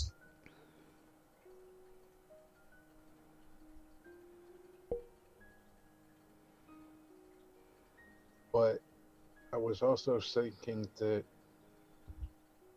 given his current circumstance and situation, he might readily take you up on the offer of free stay at the hotel for a while. Possibly, yes. Seems to be that something like that would, at least for him. Rodney, you know that if he were to see your face, he would squick out. And Ianto has told you many times never to be seen. That's why he will leave that to one of the girls. Or Malice.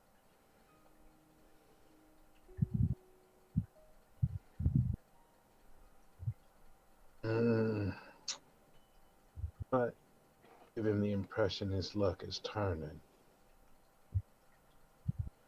Oh, I mean, We should Bring the information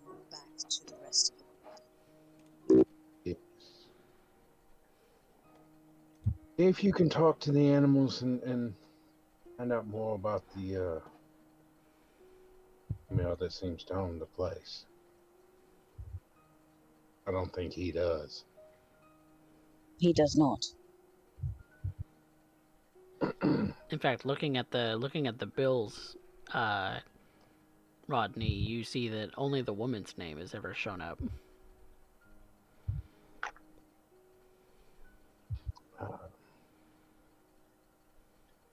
His items are still all around the living room. From what I could see, he was possibly sleeping there, on the couch. That's where I found him the last time when she was here. Yes. The other bedroom in the house is an office. Otherwise, there is only one bedroom.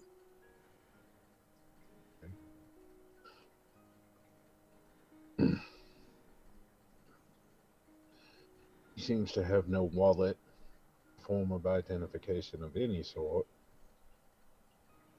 Little spending money in a telephone beyond a cell phone. Beyond that, doesn't seem to have much possessions. So a backpack. I didn't find one or see one, but There were a couple. I had made sure to mention that. oh, okay. I didn't hear you. It's okay. Possibly whatever he owns or his identification would be in the backpack. One of them. Probably his spare clothes as well. If you want to take him, it's I right think there. offering a free hotel stay would be for the best. Okay. Likelihood the owner of the house would push him for it. Alright. He's a bit of a slob, if I do say so myself. Yeah.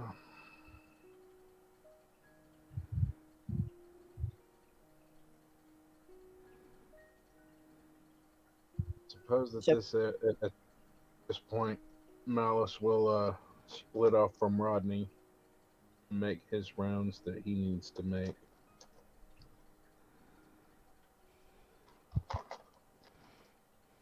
Okay. In that case, we're going to take a quick break, everyone. We'll be back to find out what else our coterie is going to be up to. So, sit tight.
Welcome back, everyone, to War in the Soul City. The dig team, our coterie, has kind of gone off and done some of their own individual errands. Malice and Rodney were staking out one of the potential vessels that they were wanting to claim. Mercy was off taking a break to go and feed on her own for a moment. And Dana, well, what more is a Toreador to do than to socialize? And so one of the ways that Dana has kind of gotten herself into a social situation is that she's made an effort to reach out to the hound Spencer Quinn, a contact that the coterie has fairly often dealt with in the case of dealing with the Anarch situation across both borders.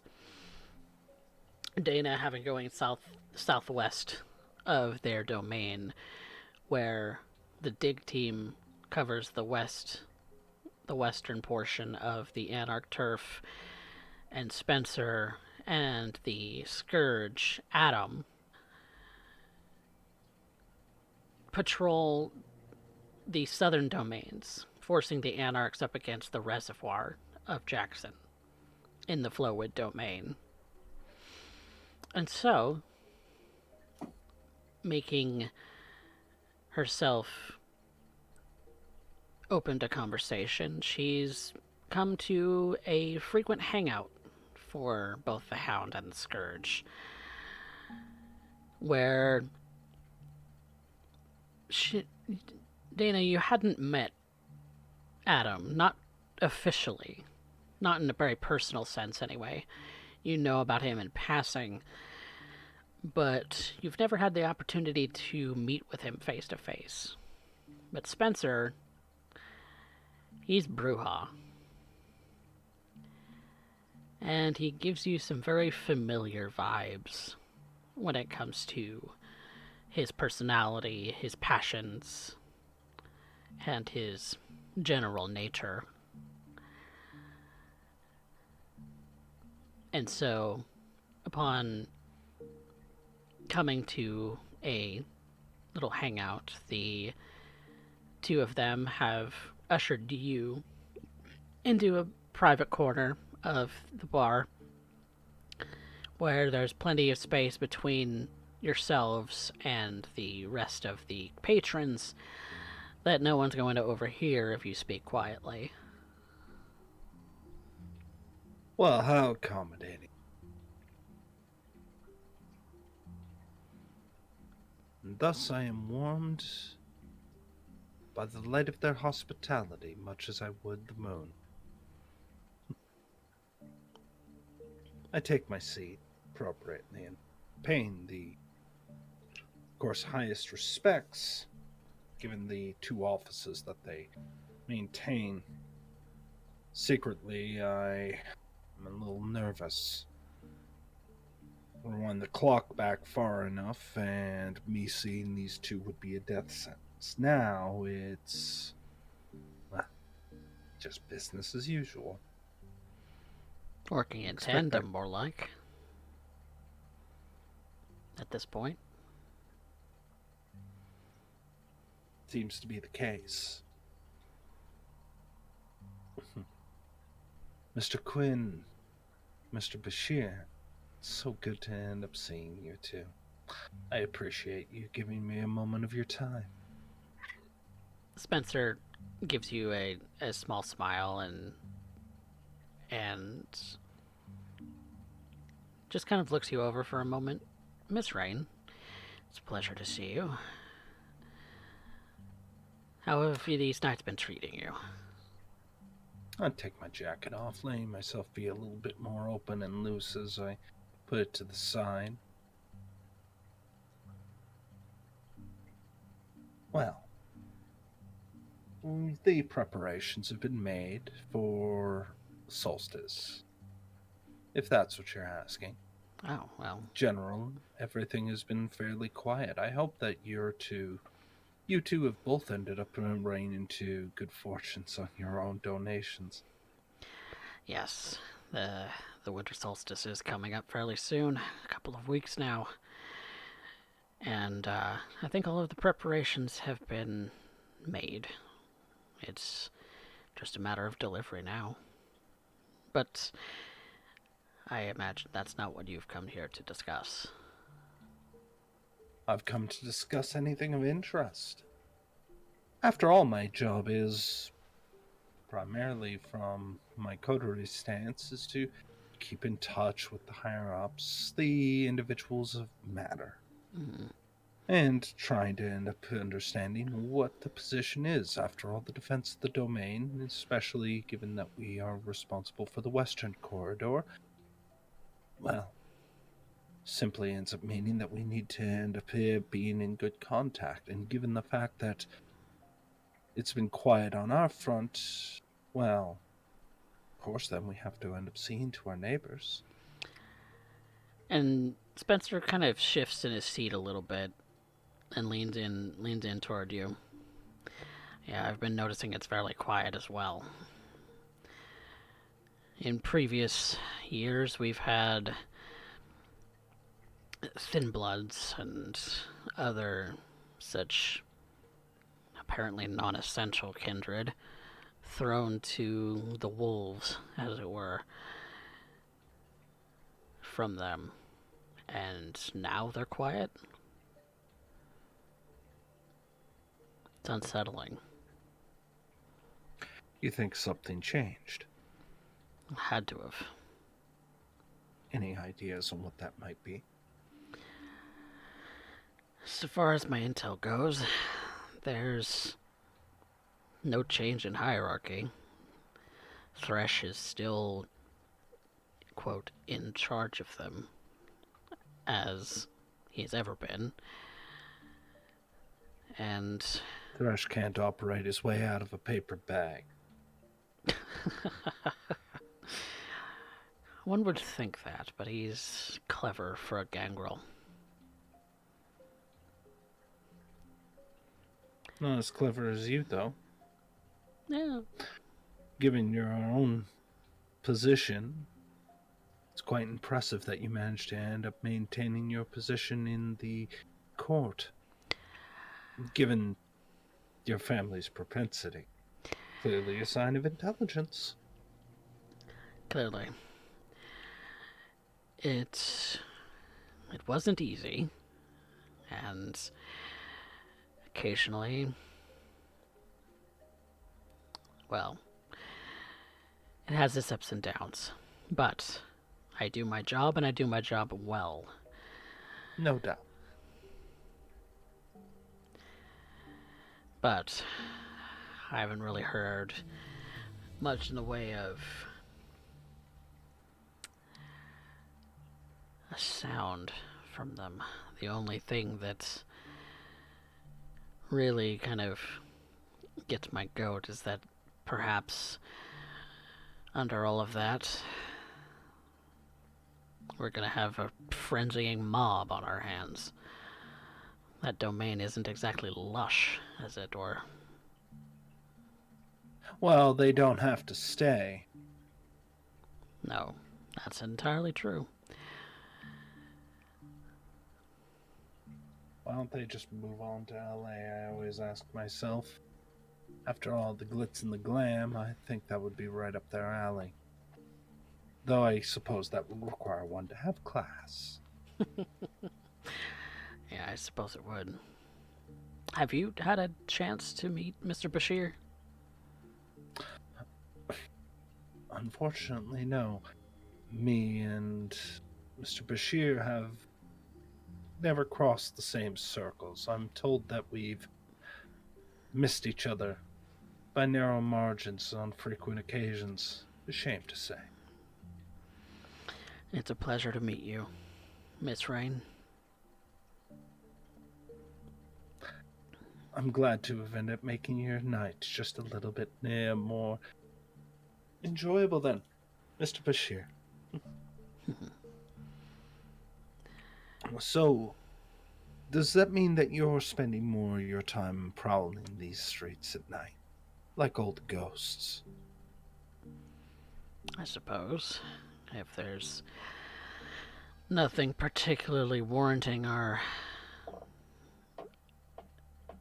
attention, then we have the free time to pursue our own desires, as I'm sure you would be. My desire is the same as it always has been. Between this domain and ours, you can almost call them the pearly gates, and my job is to weld the gates of heaven shut.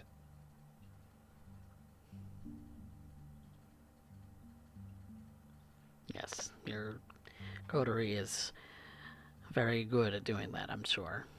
If the stories about your coterie mate live or anything to speak of. What have you ended up hearing? No. Because Liv is currently busy doing our own section of prowling. She's got a good eye for it, quicker hand. She ought Mine to. is. Have you not heard Yes, the I stories? suppose. Not from one as educated as yourself. As I said, you are an intelligent man, given your affiliation. She was very useful during the incursions of the Sabbat earlier this millennium.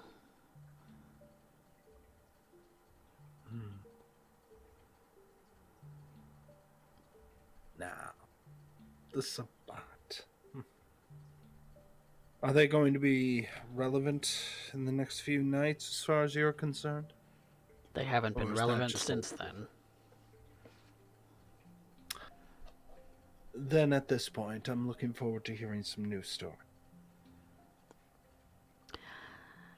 Then, what is the word on your side of the fence? Have you heard of any movements? Silence. Like the grave.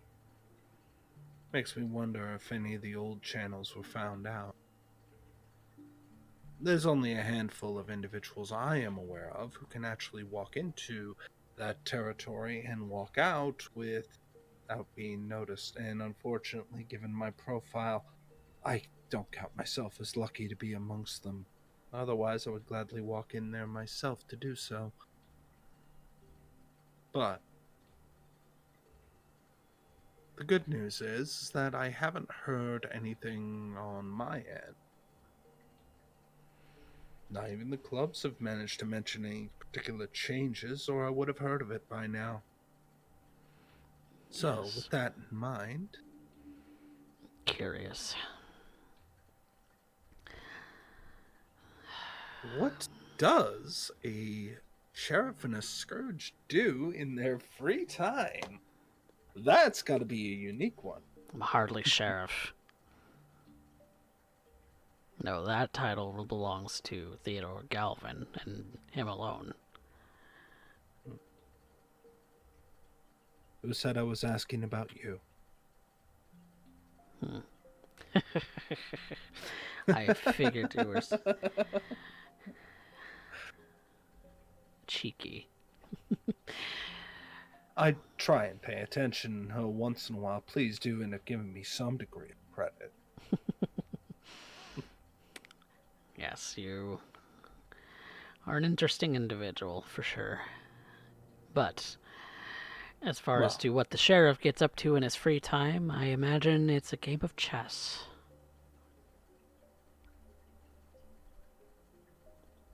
We are I've never all been much. pieces on the chessboard, you see. I've never been much for chess myself. I prefer my games exciting. Russian roulette, for instance, is a personal favorite. Jeez. That one's a little too wild for my tastes. But it's the ultimate in fairness. Round and round the revolver goes. Where it stopped, nobody knows. No, I like chess. It's calculated. You have to be calculated when dealing with opponents who are equally as vicious, equally as, well, I wouldn't say equally as powerful. Please don't give the Anarchs the credit. They're little more than... Well, what was the term I was told over and over again by Messiah?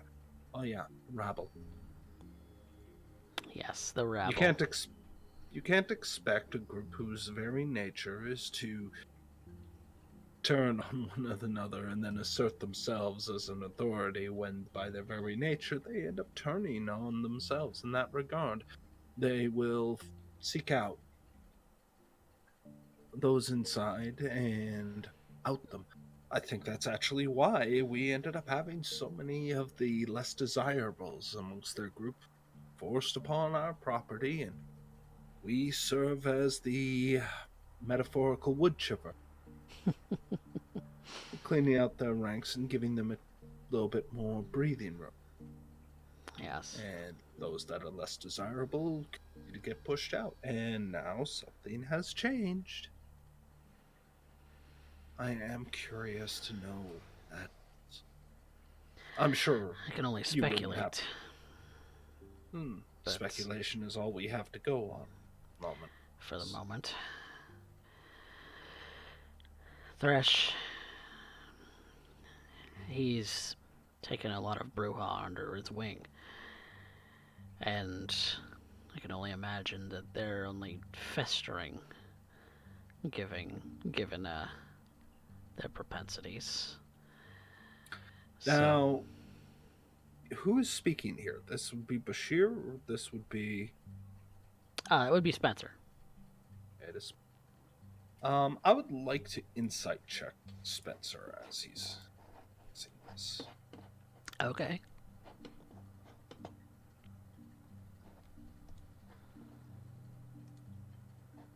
And I will rouse the blood for it.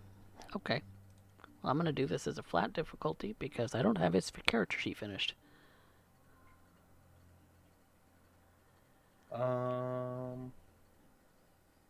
Is it a stated difficulty or a hidden difficulty? I'm going to keep it hidden. Okay, I will willpower it. Wow, I can... Derek dice! You find only 2 successes.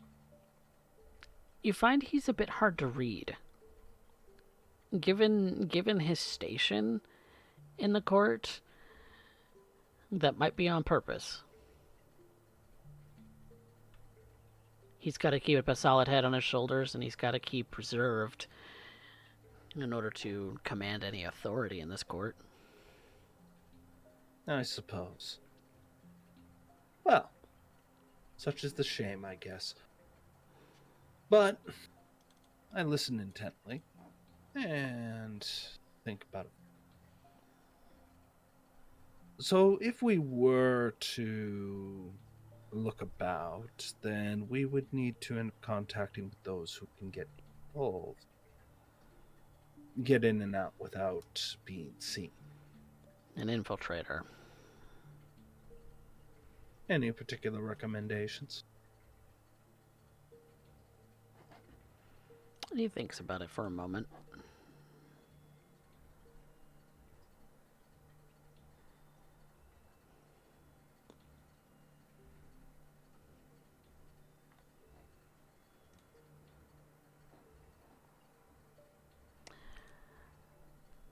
I can't say that I know anyone specifically, but for the moment, that might have to be tabled. But I like your idea. I'm sure that anybody involving themselves in the Clan of the Moon or the Clan of the Hidden would end up finding themselves quite well. I would ask Rodney, but he is a little eccentric. I was going to say hideous, but yes, let's be polite about it. Now, come now. That's no way to talk about a coterie mate. I'm not having that much fun.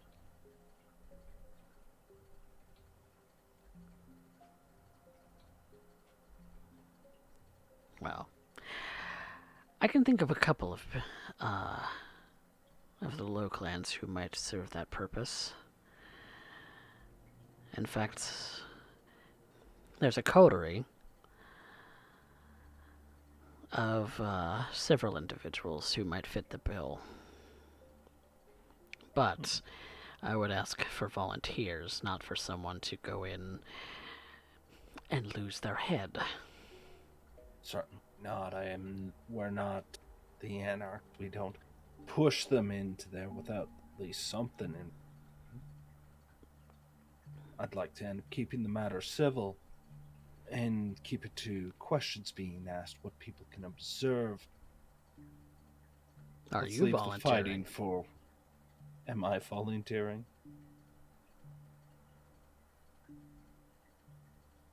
I would end up in acquiring the matter, see where I can get.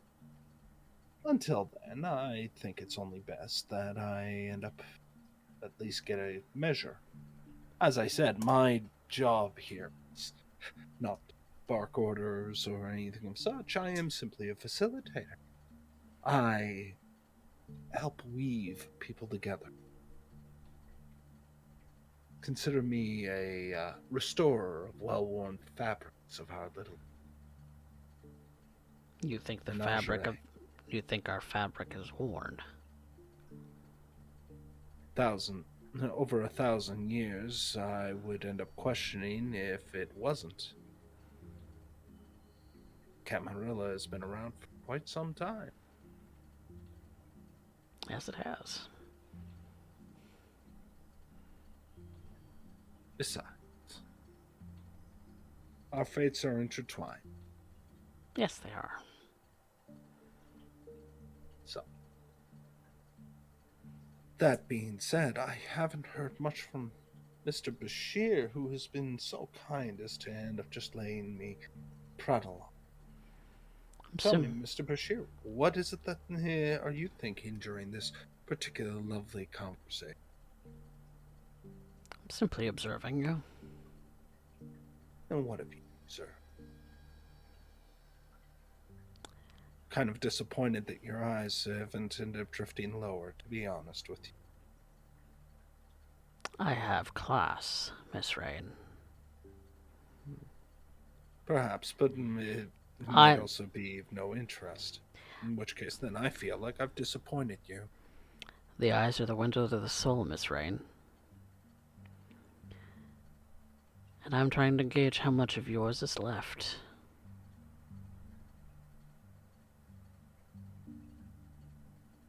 Well, it was bought and paid for the prince, now wasn't it?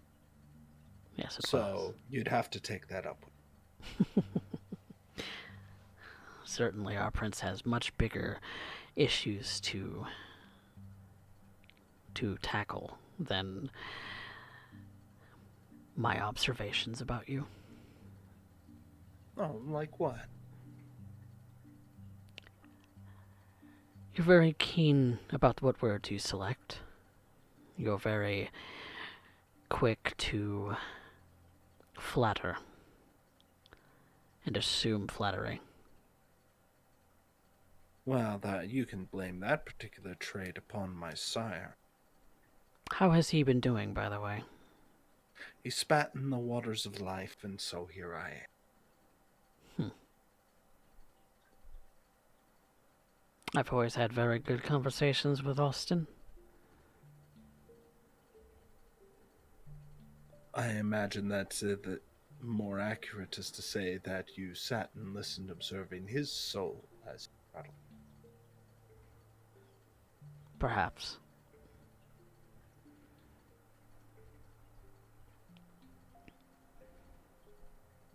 She just keeps quiet and looks at him like as if to prove a point. And he does exactly the same to you. unblinking, even.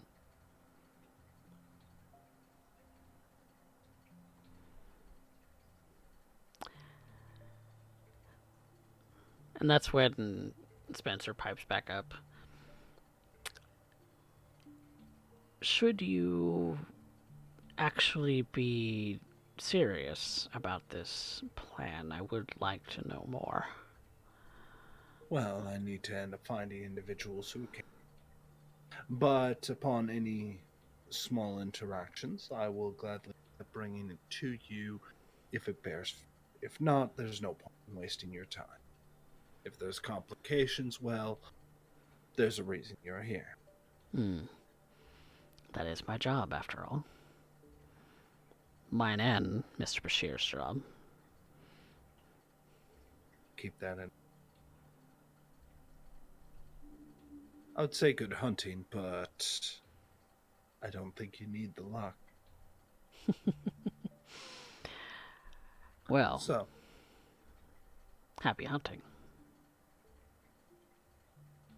touche. She stands. As she takes her jacket, places it over herself to cover herself with some modicum of decent. Stops for. Oh, that does remind.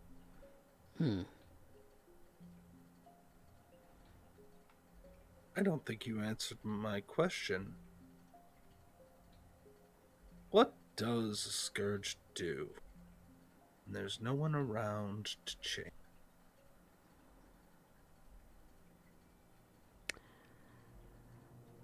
I read books.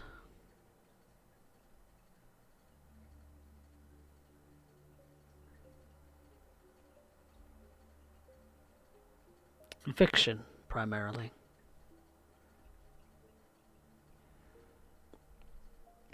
Are you a fan of books and literature, Miss Rain? I'll be honest, I've read quite a number, but the sad truth of it is that it often becomes monotonous. Honestly, I'm more of a fan of theater and performance. Something with a vocal range. While the printed word offers its charms, I am finding myself looking at this situation and thinking, this is not going to make for a good book. Thank you very much for indulging, Mr. Bashir. Anytime, Miss Rain. May the night end up basking you in her beauty, as all. And they both kind of nod at you and allow you to leave. I start walking the exit. I'm shuddering at the idea that I'm going to have to ask Rodney for help. Mostly because it means I have to spend more time with Rodney. While he is disgusting and putrid and carries around, smells like cat urine more often than not, and like a used litter box or something. That's not really the affront. It's something more primal than that.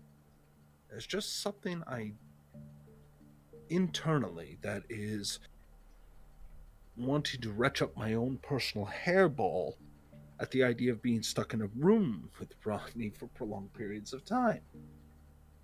It's more instinctual, to be clear. It's not something that you have had a lot of exposure to, and thus have not dealt with very much. No. It's kind of like going into a back alley littered with trash. It's just, if you can feel it oozing into your pores. I think Rodney does the same. The back alley behind the armory gets pretty bad, too. Yes, I have to end up having that cleaned up. And yet, when I end up doing so, I'm worried how long it's going to take before Rodney starts getting into my pores. Disgusted thought.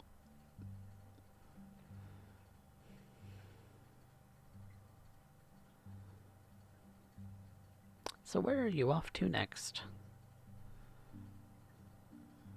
Well, unless the coterie ends up needing me and they can get a hold of me through the regular channels, I may be stopping by the armory. Now, of course, just to keep an eye on business and all that fun stuff.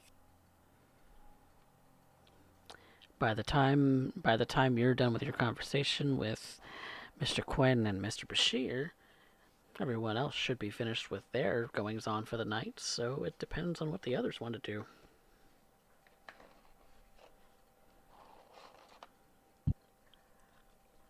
Rodney would be making his way back to Haven. The information that he collected. Hmm.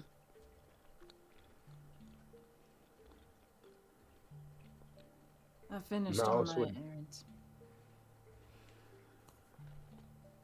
Alice would be making his rounds around the Flowwood, Katarina, and making his way towards Haven on the river. So you're gonna go meet up with Mercy? I was going to check the area around the Flowwood that Katarina and not specifically to meet up with Mercy, but Mercy is still there. Well, I would imagine that, given the fact that Mercy would have had to spend hours butchering the person, as it were, she might have just been finishing up as you approach. Okay.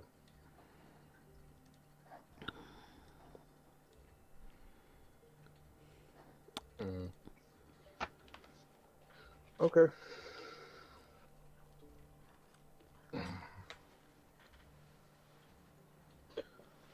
Evening, sis. Need a hand? She's cleaning up the last of the blood.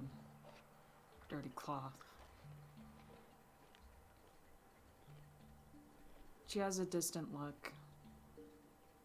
Doesn't really look at Malice before putting the cloth back down on the table. Nah. I'm just finishing up.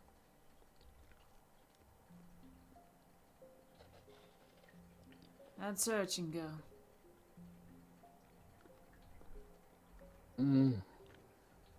Not as well as I hoped, but No? it appears we do have a vessel. The looks of things might take Rodney up on his offer of free stay at the hotel.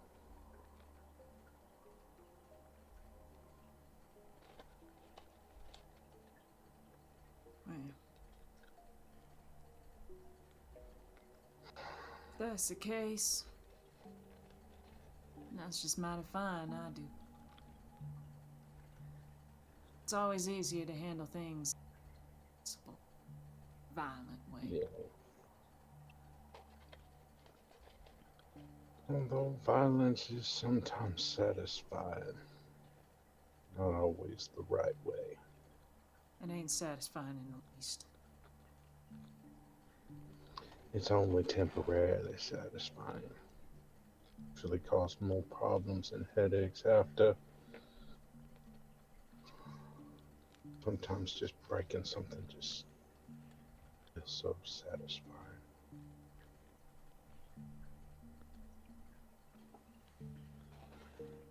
Yeah, you always were like that. And like I said, it's only temporary. But you find everything you need. Yeah. I don't think I'm gonna be having too many problems. Gee. I do think coming into the future, well, next 2-3 days, I should bring people down here.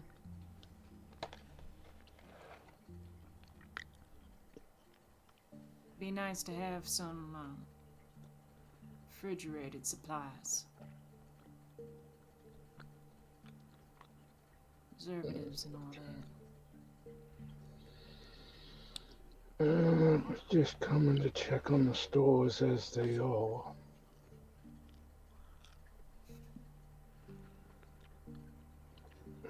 Everything's mighty fine here.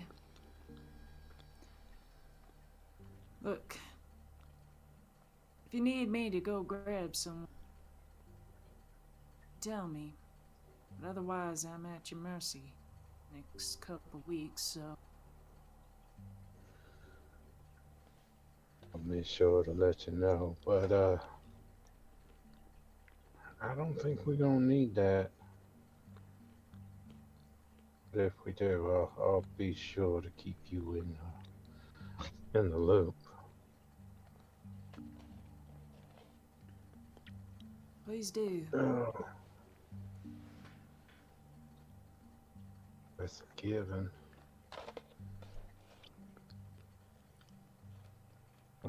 Malice will go check out the deep freeze. One of those large units that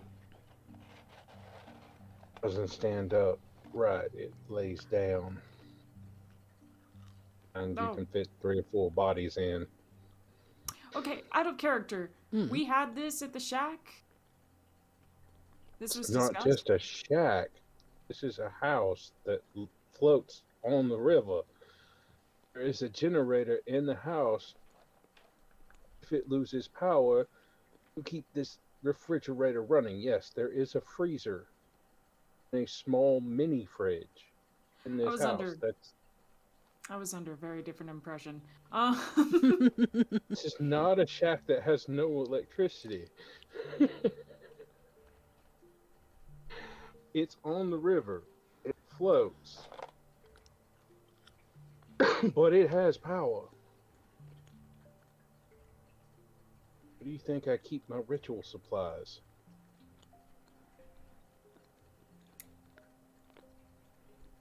Okay, well. You would have You would have known that, and you would have stored things appropriately. Okay, thank you. There are plastic containers as well as labeling system, if you so require. Just like, never mind. Alice has a full autopsy set of tools here as well. Knives and other things. It doesn't have any embalming fluid. I just imagine Malice just like pushing a bookshelf out of the way and then door, and it's like, oh, what? Where did this lab come from?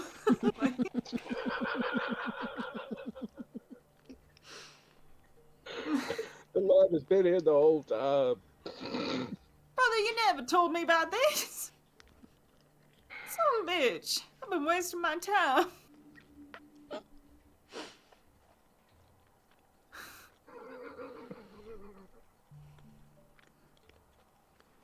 You hide your tricks better than the devil, son.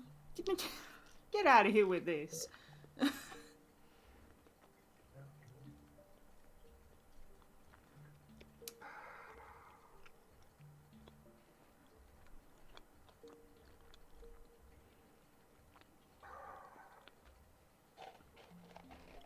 Depending on what we got, Alice's next trip might be to the morgue to procure a body and possibly organs. Given that Mercy did a fresh kill today, she has enough for herself for the next 5 feedings. That's like 5 temporary dots of food. Okay.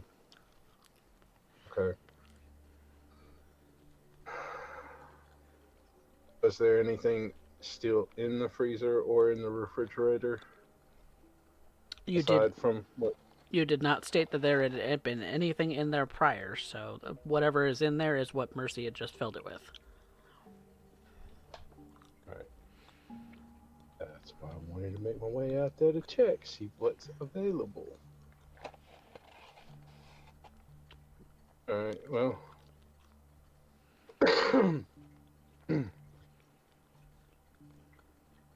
I might need your help. I see you got food for a while. Looks like I might need to stock up myself. Kermit was fully with the intention that there weren't any mistakes to be made. If I can help it. I ain't planning on making any mistakes. I'm just looking for a body that ain't gonna be missed from the morgue. All right.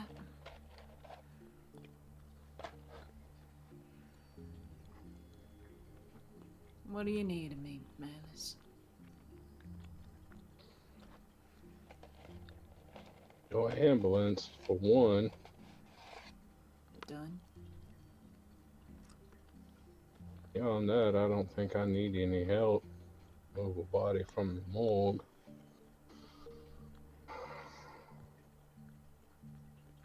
Transportation is all. It can be done in a jiff. Malice, you wouldn't know that the paperwork involved in getting a body out, unless you're outright stealing it, is kind of a lengthy process. A lot of red tape. Is looking for. Malice is aware of that. Malice is going to steal a body that's supposed to be cremated. Okay. Looks like it's marked for cremation. You don't know what's in the ashes. Mm. In this time of night, not going to be many people on, so yes, Malice is stealing a body that was meant for cremation. Okay.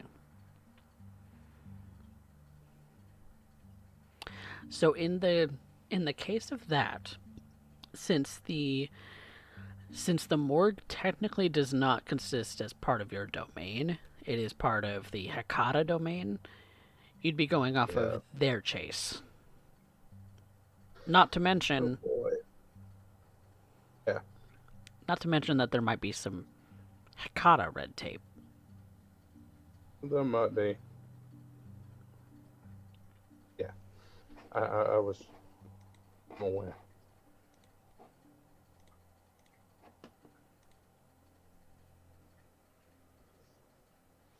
In fact, you know the head of the clan for this particular location in Jackson frequently stops into that domain. Yeah. Out of curiosity, Malice. Yeah. What you planning with this body? Same thing you planning with that one. Make sure we got enough food. For a little while. Alright. Can't argue that. Making sure if things go it's up with the rest of the guys that we got someplace that don't have to worry about food for a minute.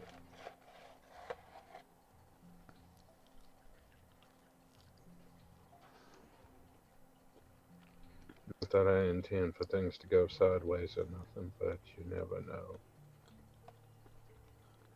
There seems to be a live wire, at least. Severe dislike for me, so. Really? Keep my eye on her.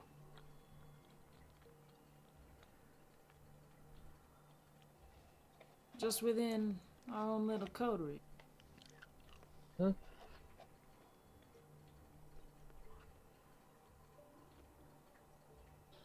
You never know when somebody's going to decide to stab you in the back. Reasonable. And hell, Magdalene never saw it coming, did she? No. No, she didn't. So, from what we know, having an extra set of eyes is always advisable.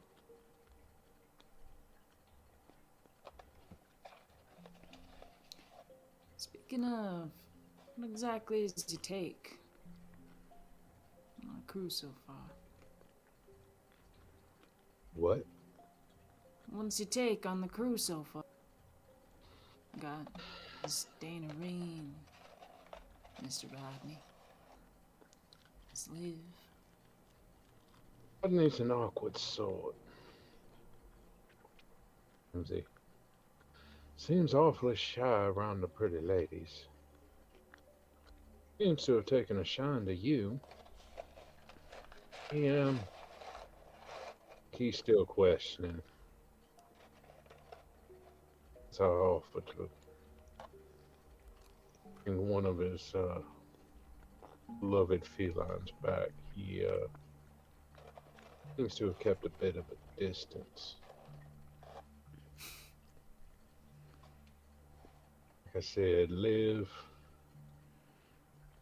I think she trusts anybody, but she seems to have a particular issue with me. Not sure what that's about, but maybe it's just that we are what we are. Hell, not only bring the dead back, I cut them up for a living. You know, seem to be alright. Till I mentioned I could smell resonances.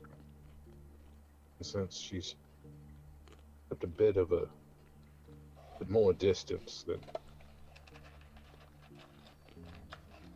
Not sure why or what that's about, but that seemed to have triggered something with them. They both seem capable. Em and Dana both seem capable of what they do, but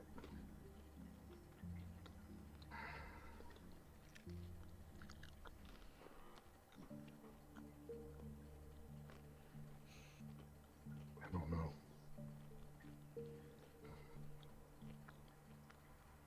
Well, what's your take?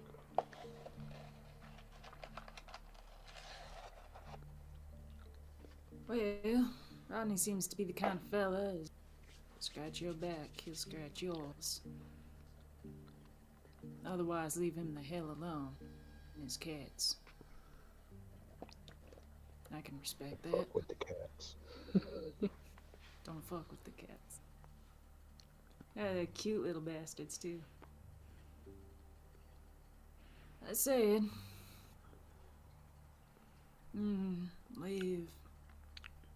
I haven't really talked to her since that other night. She's,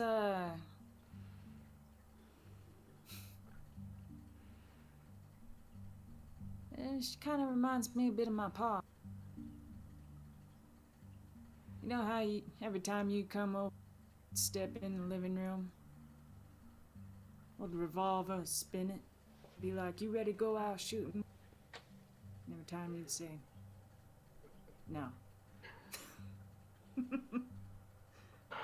He always thought it was a threat.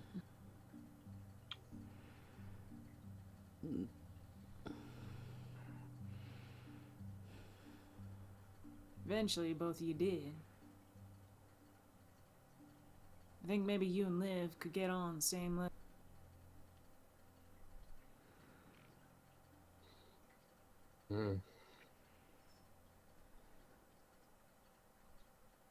I think Miss Reen is the one I'm still finding complications with.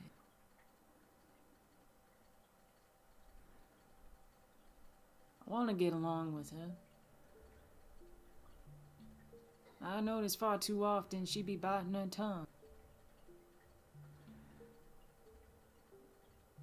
Don't facilitate any sort of sense of trust. If I got something to say, I'd prefer people just say it.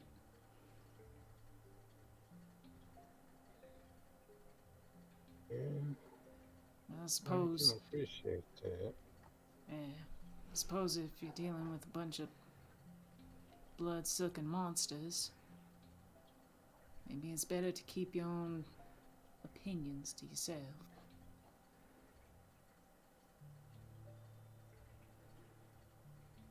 I still Perhaps don't it's like more it. along the lines of if you ain't got nothing nice to say, don't say nothing at all. I She don't seems to. stop too many other folk.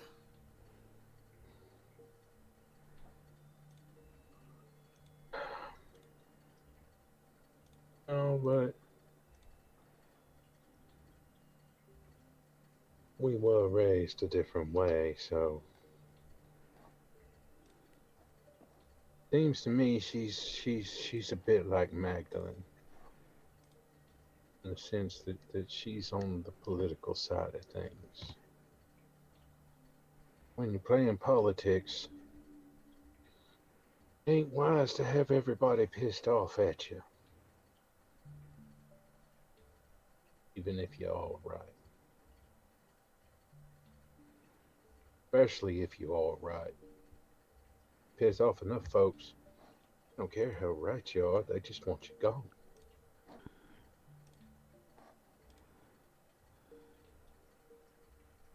Point taken.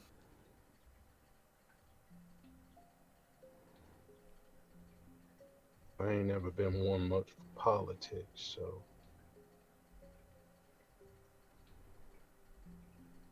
I think you're more suited for it than I am.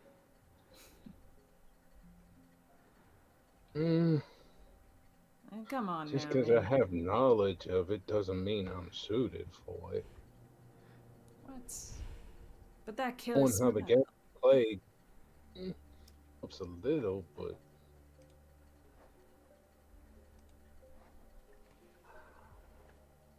I just ain't got the energy for it.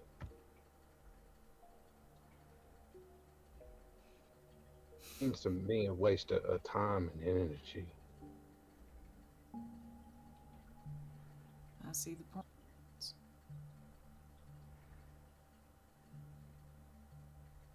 Me, it's just a lot easier to say what you think,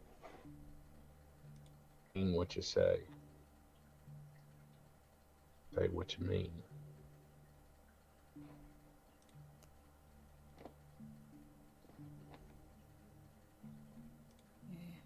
It's a lot easier for me to dig into things and find somebody doing something they ain't supposed to than to be playing all these political games, all this political intrigue and shit. To get aside the niceties and manners and all, I got that and I can deal with that. Beyond that, waste my time and energy. Yeah. Maybe that's just our blood talking. We both too young to know. Yeah. Who knows what's going to be here in 50 years, where we'll be, well, if we'll even still be.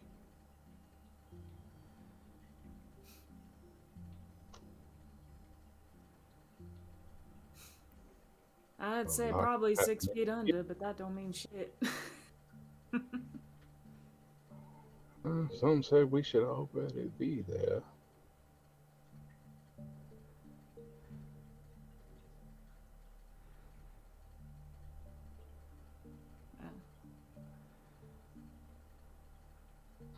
I'll go get the ambulance when Uh, get your tools ready, hon. Anything I need would be there at the morgue. I mean, and it's all that shit. I mean, yeah, you got one in the back of the ambulance, but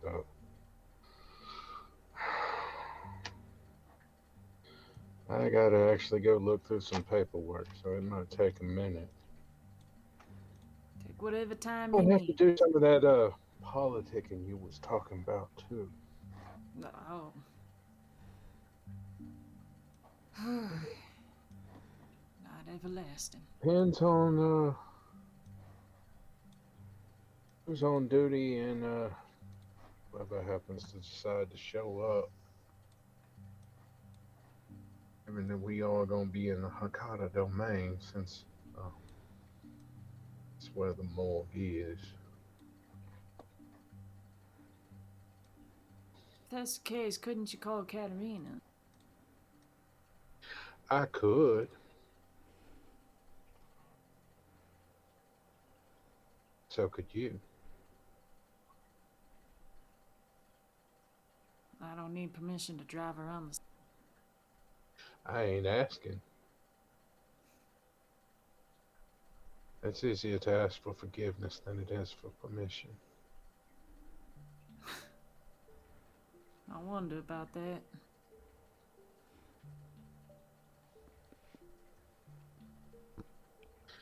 You ask for permission, they tell you no. You do it anyways. You get more than a slap on the wrist. If you just go out and do it, regardless of whether asked for permission or not, it's a lot easier to ask for forgiveness than permission.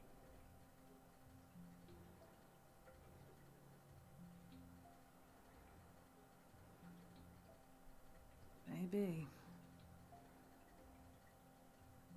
I'd rather not get a slap on the wrist from a would-be sheriff. I don't think He ain't gonna be the one that's gonna be slapping you on the wrist.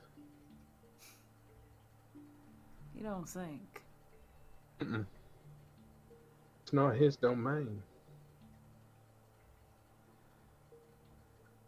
All right. You make the calls you need to. She goes and preps the vehicle, makes sure the back is cleaned, etc. Oh, and changes out of her bloody clothes. Clean uniform. Obviously. Mm-hmm. So you both are headed to the morgue then?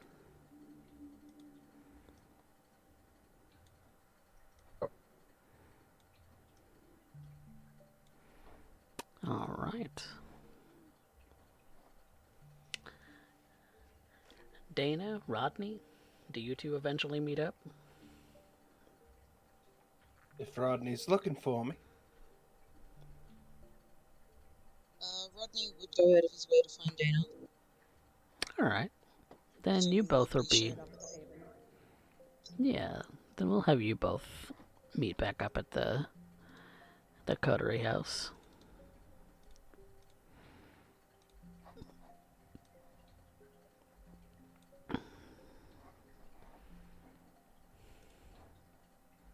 You meet back up in the private spaces of the hotel, where I'm sure both of you are looking for each other. Much to my chagrin.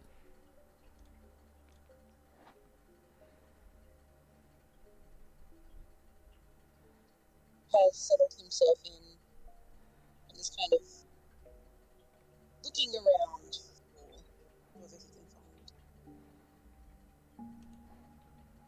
Well, I've no doubt that I can end up finding Rodney in a heartbeat. All I need to do is follow my nose, much to my horror.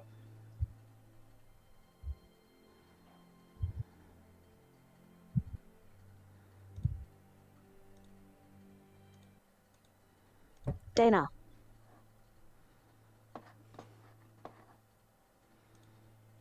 I have returned with information. And a new scent. Is that the newest perfume that has hit the market? Or the 9 Lives? No. No? No.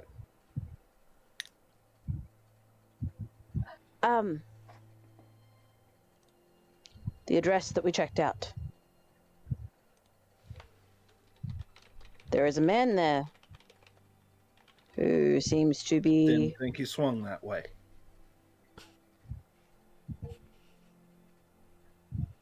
I swing many ways. I imagine so. I'll have to get the harness installed for you.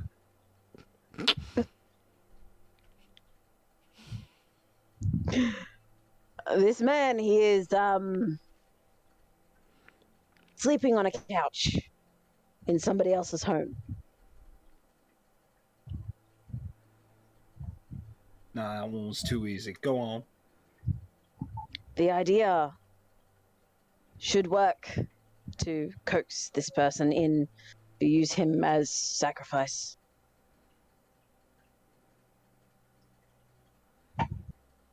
Funny that, Rodney. The fact that you use the term sacrifice. Something to be lauded. Isn't that what he is? It implies that you still end up seeing some degree of inherent value in human life, given your particular amenities. I didn't expect that to be the case. Glad to be proven wrong. Why not? Sacrifice implies that you're still looking at it as though it is an individual of value, as opposed to a stamp. He is still a person. The fact that you recognize that is the thing that astounds me. Why wouldn't I recognize that?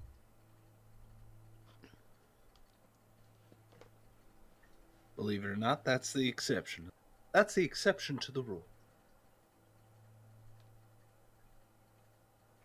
You have me very confused. I often do that. I speak fast, I think faster, and I usually try my best to dance around the point to my own amusement. Your answer should be yes.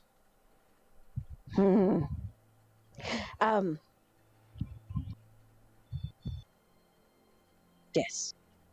There you go. This person,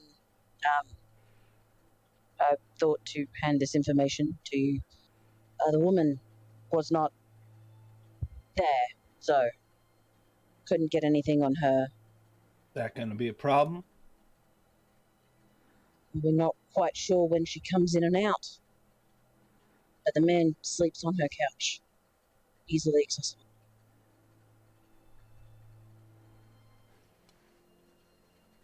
Too easy. That's good news to end up here. So, Yes. that means that your plan is going to end up going just fine, and all that's going down. So whatever can I do for you, you wonderful cat here, smelling here, pile of wonders and discipline. Forced effort, shall we say. I cannot directly interact. So, you.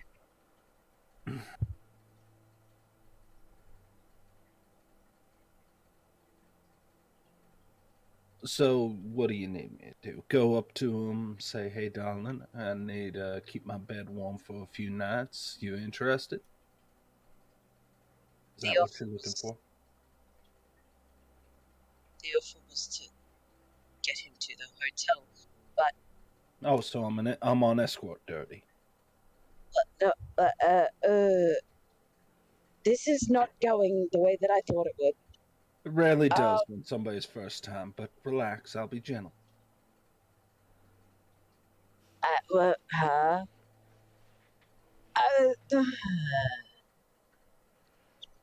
Focus.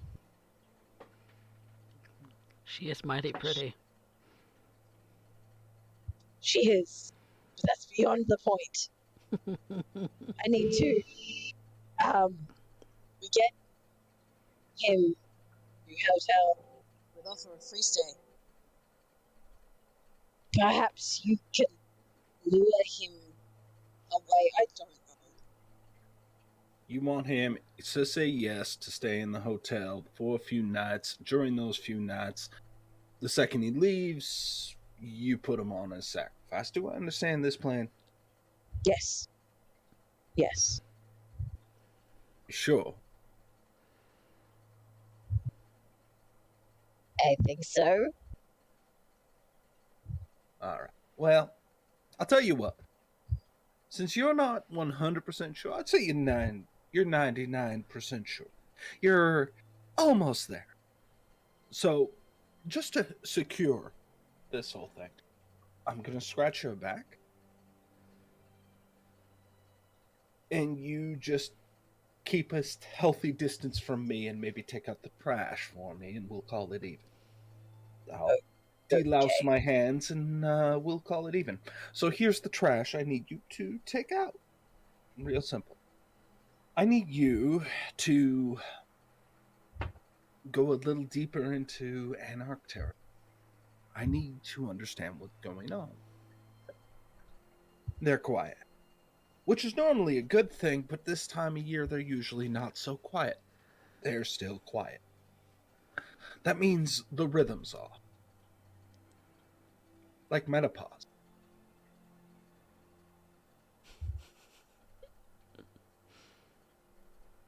Why, what? So I need you to go inside. I need you to just poke around in there.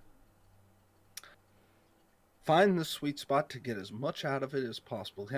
Make them get a little loud. Understand what's going on, what makes them tick in all the right ways. Then come back and explain to me what exactly they're doing, what's going on. Okay. So if you can tell me what exactly is going on in their neck of the woods, just get in there deep and, well, try to pretend it's not your first night with your sister. I don't have a sister. Role play with me, honey.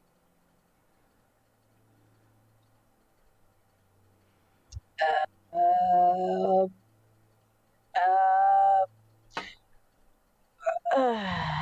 you know what? I'm gonna go. You're gonna go out there. You're gonna figure out what's going on. Yeah, sure. Come back, tell me everything. You try and understand why it is that they're being so quiet. Why are they being so hush hush about? Let me know. And in turn, I'm going to end up here bringing your little friend on the couch to a wonderful hotel stay with all the amenities. There we go. Yes. Yeah. This works. This works.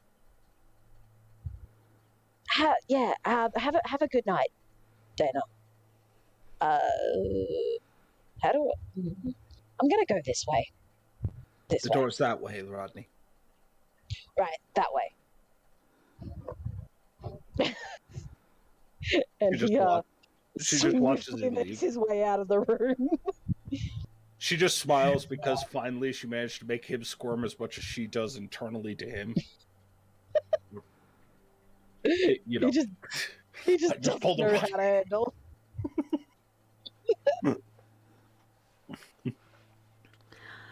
Rodney, you would think that this is all well and good, but you know that Anarch turf is dangerous. They have spy networks everywhere, so far as you know, or at least as far as the rumors go. So, as far as the rumors go, but we might be lucky enough to get somebody inside. She's asking you to do something pretty risky. But if she's asking me to do something risky, there may be a reason. And she's right. They have been quiet. Too quiet. Yes. Even for your information networks, as far as Ianto and your other contacts go, not a lot comes out of Floatwood. Perhaps having a chat with Ianto might be for the best. Perhaps. Yes. Ianto might be able to give me a direction.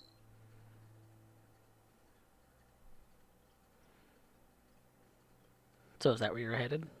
To Yes. the Warrens, where Ianto resides? Absolutely. Many twists and turns through the tunnels of the Here we go. Let's see if I can find the proper scene here. Sorry, lost my train of thought. But yes, it's winding tunnels and different things, and it's hidden even from most of the most anyone else aside from the Nosferatu. They keep this secret very well guarded, and for good reason. And so, you make your way beneath the streets of Jackson.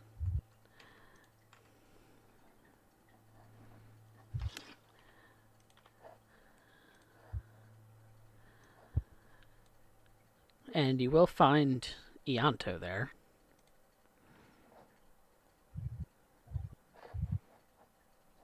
He makes himself not terribly hard to find, as he probably can see you,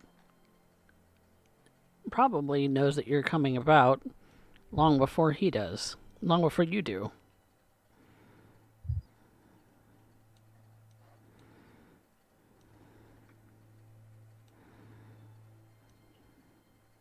Good evening, Yanto. How you doing, kid? Good, I think. You think? Very conversation with them. Oh. Toreador's turned my head inside out and upside down, back to front. She's a strange, strange woman. Yeah. Toreador like that.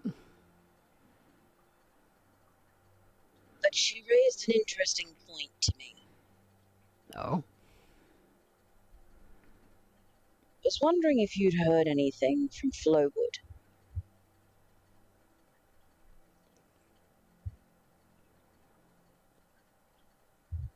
Why? Because it seems to me they've been remarkably quiet. Perhaps too much so?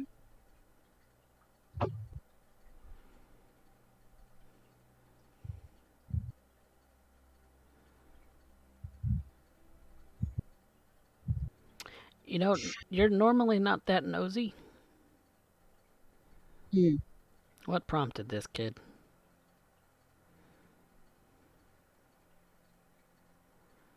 Dana raised it. She wants me to look into it. Well, what do you want to know? What they're up to. Why they're so quiet. Generally, them being quiet is a fairly good thing around here. Because if they're being quiet, it means they're not causing a fuss. And if they're not causing a fuss, then our good sheriff doesn't have to get his hands dirty. Have they gone quiet like this before?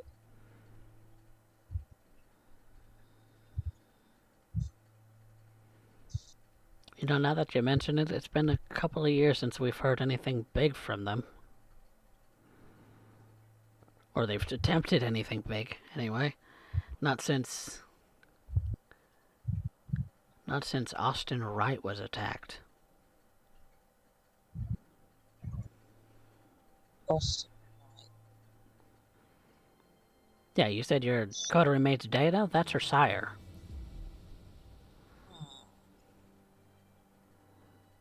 He was attacked. Yeah.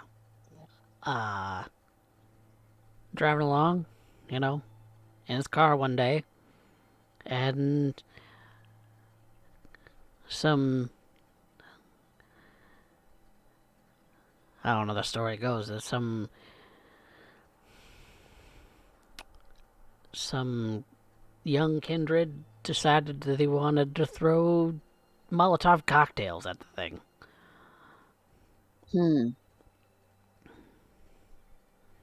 At least so far as I understand.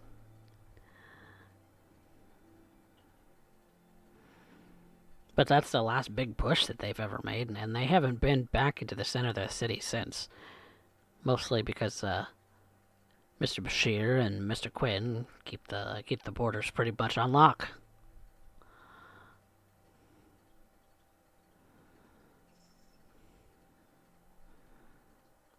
Nobody goes in, nobody comes out.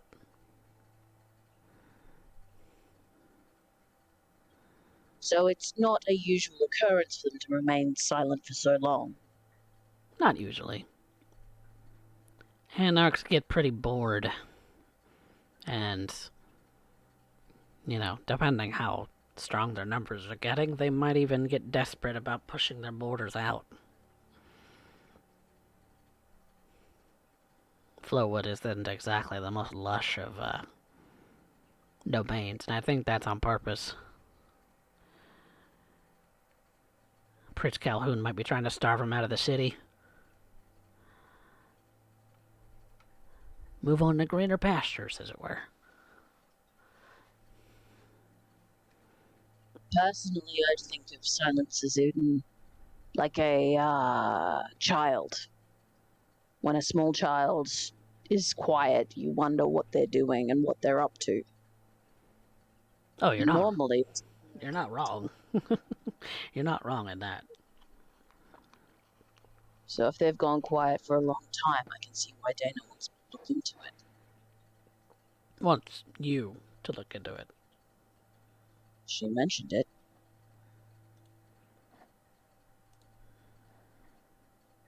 But I'm not really interested in poking too far into Flowwood. Yeah, because that's, they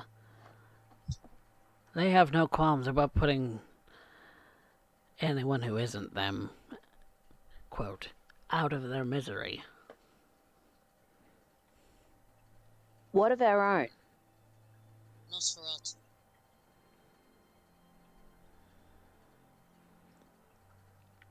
I don't think that the Anarchs have recruited any of the Nosferatu, as far as I understand. We're all family. We stick together.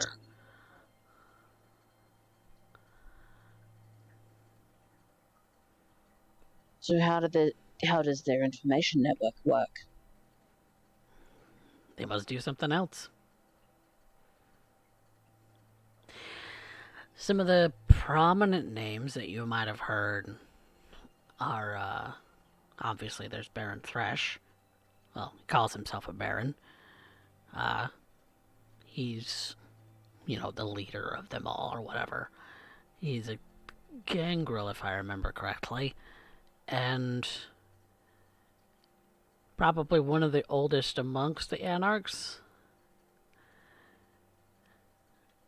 So he's quite familiar with animals, much like our clan is.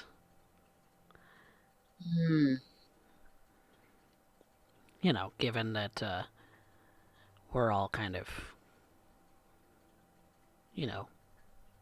a Dr. Doolittle in our own way. Doolittling is one of the skills that we share. But, aside from that, then there's Gregory Ballant. He actually kind of pissed off some people in the court, and he's kind of up on everybody's hit list. As far as big names that you should know. What did he do? He's Bruja. What didn't he do? I see. And, we all know how, our lovely Ventrue Prince sometimes doesn't get very good results from, Bruja. They tend to not like him.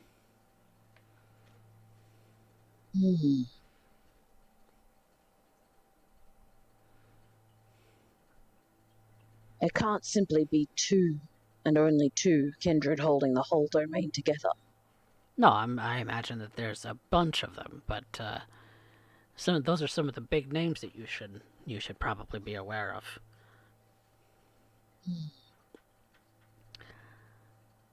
And then there's Joseph, from Clan Tremere.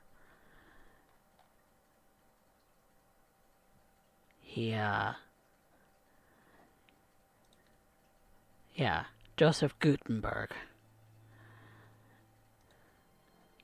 He took half the chantry with him when he left.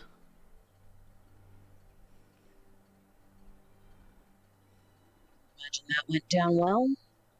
The Tremere were angry about it. But that's been since 2008. Who knows if he's even still kicking.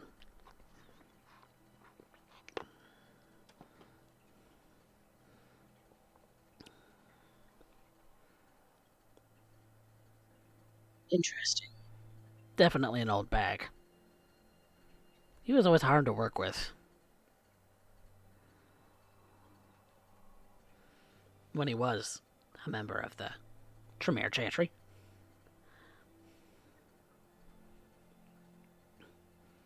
But half the Tremere of our Chantry just up and left with him. Most of them, young bucks. Must have been rather convincing. Well, you convince a bunch of young kids that they're better off without some adult supervision, and they'll walk with you too. Maybe that's all he did. Possibly. I can't say anything to the motivation to the man, but that's... But that was back in 2008. Who even knows if he's still around? Even anarchs don't really like Tremere. If he is, does that not create for a problematic trio? Oh yeah. Especially since all of these older folks, they tend to they were a member of our good court before they went anarch.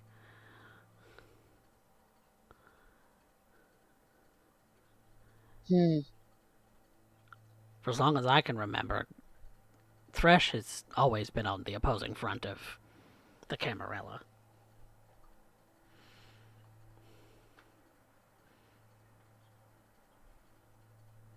And for Gregory, well, it just makes sense. He's Brujah.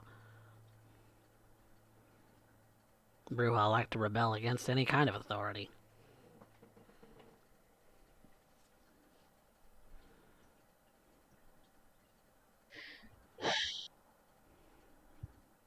I see. But those are the big names, anyway. Joseph's intentions were unclear.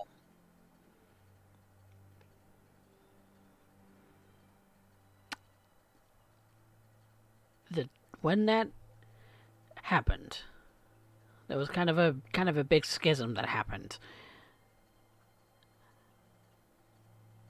It's almost as if, or the way that Jacques tends to put it is that it's like chains had been broken.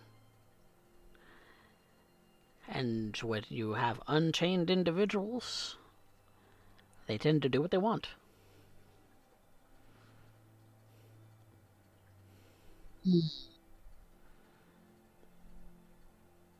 I can't speak as to what happened that caused all of that, but somehow the Tremere lost control of half of their kindred, and half the Tremere went anarch.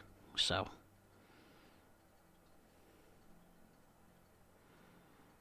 sounds like a dangerous break.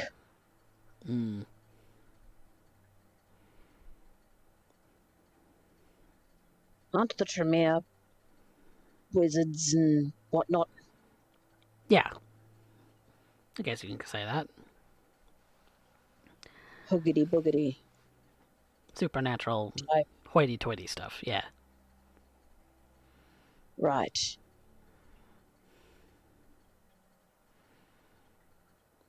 So you wonder So if why one wanted to get information from within Flowwood, how'd one go about it? Well, going there, you better be damn quiet. Because we may know a bunch about them and who they are, and then they know a bunch about us. So you can be damn sure that they know all about who the coteries are in this city. I imagine our coterie would be one they would be keeping an eye on. I wouldn't be surprised.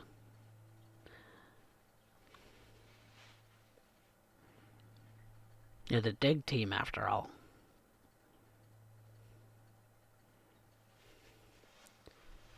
You dig out the infections and make them go away.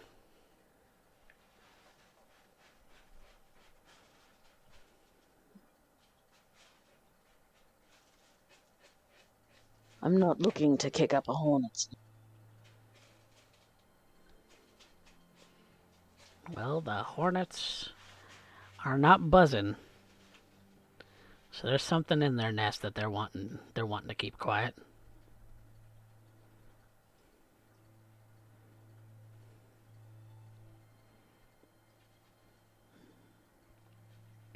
Thank you, Ianto. And in time, If kid. you hear anything, would you be willing to pass it my way?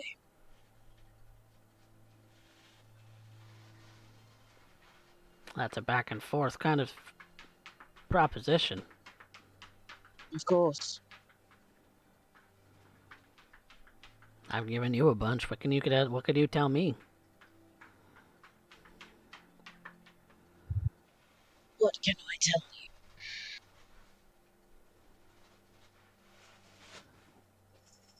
What would you like to know? Anything. Anything you find interesting.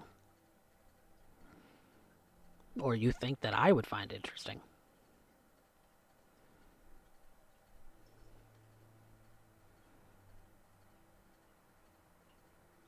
There's a new addition to the homeless population named Jack.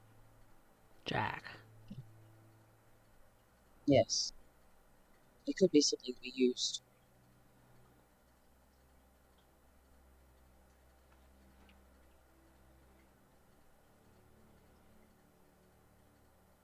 Seems like you get around.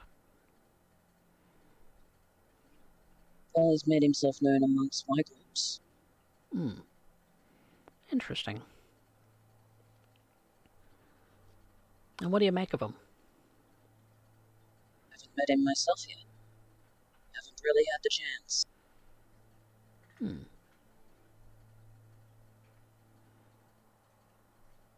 Well, you find him interesting. Of course. Maybe you can give me a rain check on that information thing. Find something out for me? Of course. Anytime.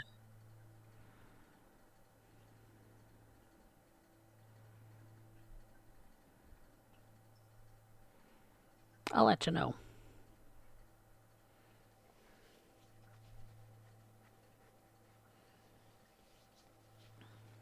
Okay.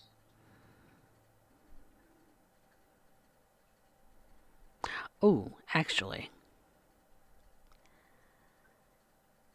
What can you tell me about your Hakata friends?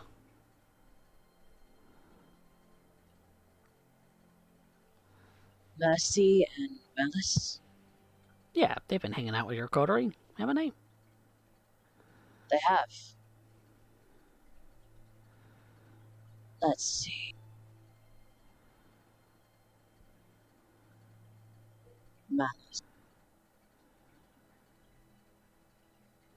Malice is generally relatively quiet. Very clever. He has an interest in the dead and the living and the passage between.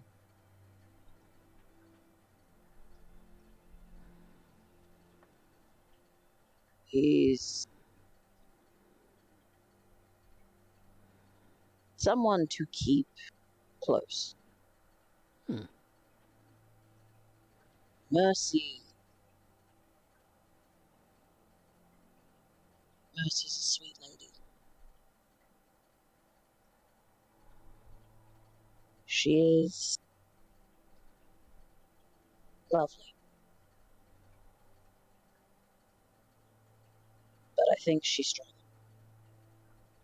You think she what?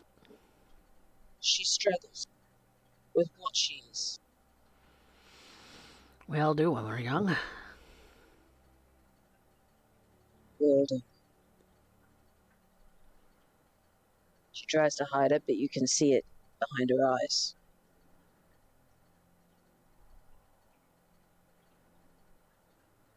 And,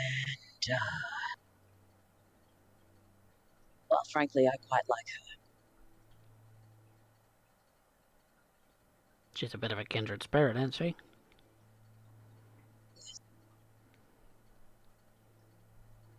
I mean, I know that you had a lot of struggles when it came to the early formative years of your embrace. As he says that, Rodney kind of reaches up and rubs the back of his neck. In the area between the back of his head and where the hunch really takes off. And he nods. Yes. Yes. Many, many troubles.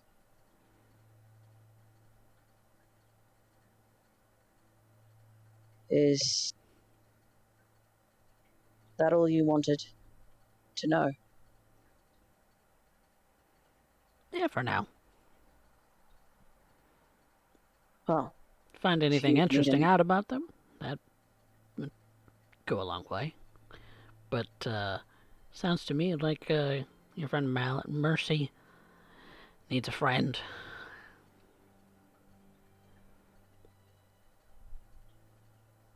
I'm not very good at that. No, you're not. But you're a good kid.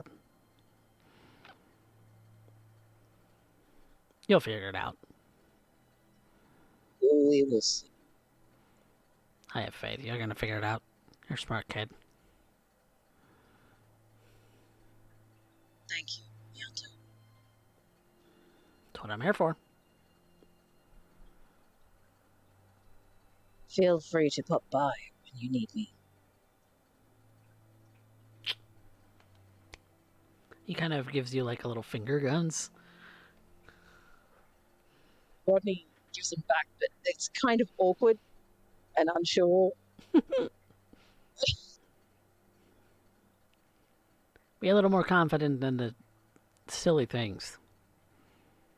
Confidence impresses pretty girls. It goes Confidence. Confidence does not make up for my face. It does, actually. I don't think so. I happen to be very good friends with some Toreador. They hate to look at my face. They refuse to look at me. That's fine. They're still going to be friendly, though. I'm not sure how to approach the Toreador in our team. Liv likes to live with her finger on the trigger, and I can never tell with Dana. I think she was throwing innuendo at me, but No. It was awful. You don't have to go that far. Just It was be confident in what you are and what you know. Right. Don't just agree with her because she's pretty. That's easier said than done. And she's not just pretty, she's smart and terrifying. And you're not. All three of those girls are. And you're not. I'm me. You're Nosferatu. Yes.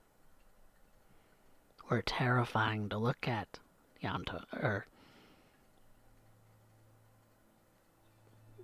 Rodney. Blanked on your name there for a second. We Seems are... almost like you're to yourself there, Eh.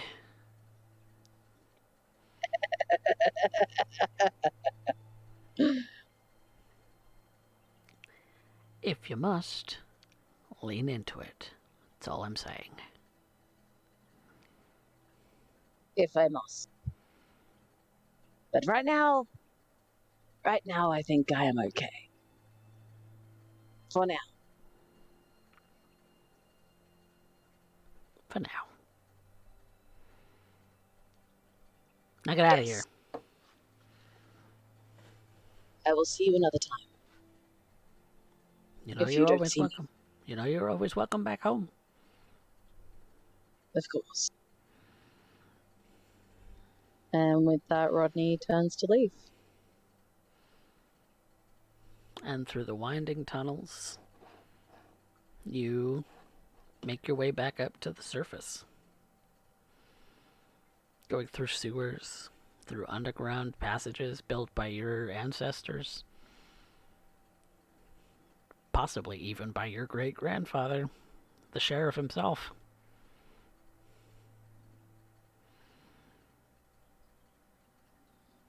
And I think that is where we're going to leave tonight's session.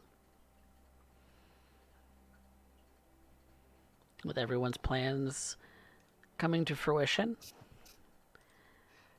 And we shall find out whether these vessels are going to be adequate and capturable by our lovely dig team. So, yay. Yay! Also, I had to move camera to Cat because I know who the real star of this stream is. Oh, she's gorgeous. Also, the Awoo takeover of Maddie's stream made a raid for us today.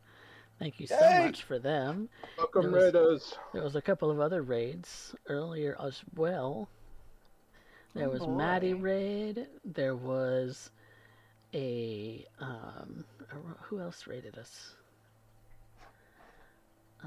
There was a raid from the Overlord. Uwoo.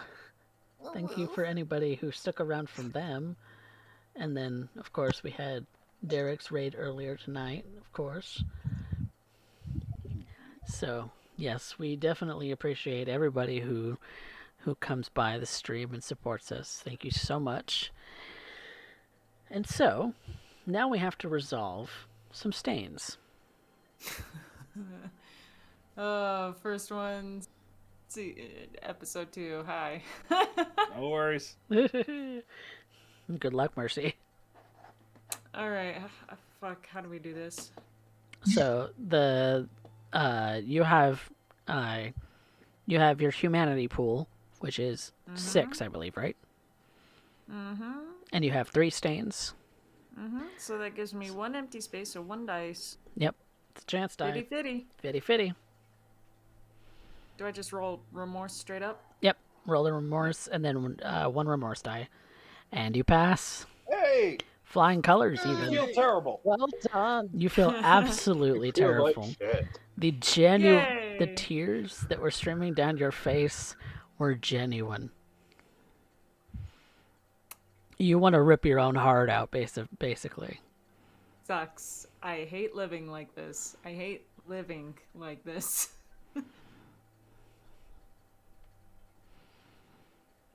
But that does it for stains. Who recovered any willpower? Not that I spend anything, but I did.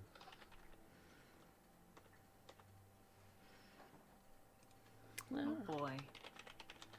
I didn't even set a goal tonight. I was just like, fuck it. Let's just jump in. Right?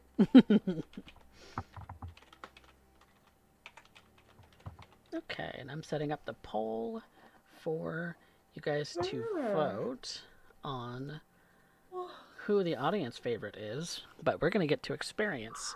So everybody gets one for showing up today. And much like we do in Derek's stream with VTM, we have the players vote amongst themselves who had the best line, who had the best scene, and who moved our plot the furthest.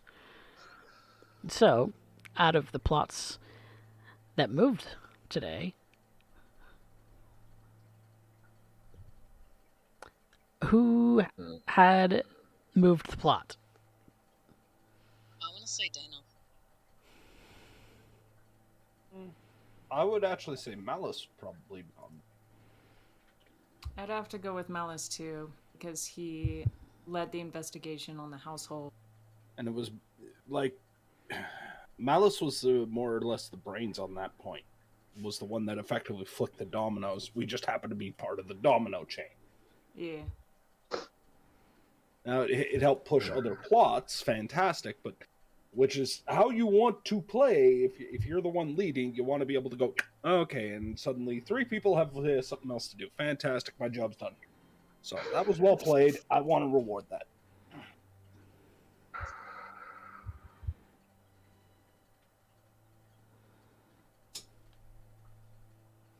I'm unopposed to this decision.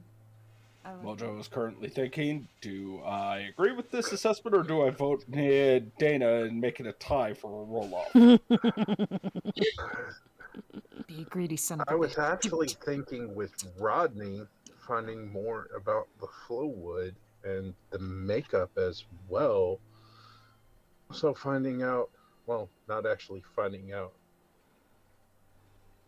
He was set on that You path think by Dana. Yeah. You gotta give it. It was a pretty good deal here, Twist. And it works out for you.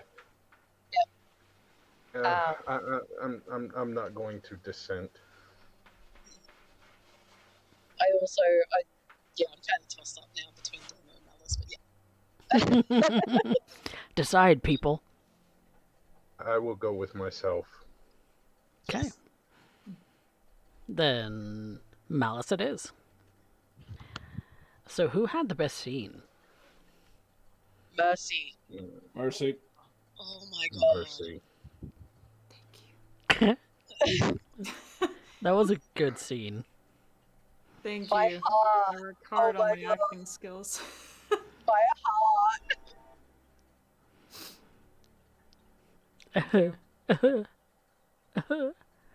I accept it. I'll take it. And you got out of it scot-free.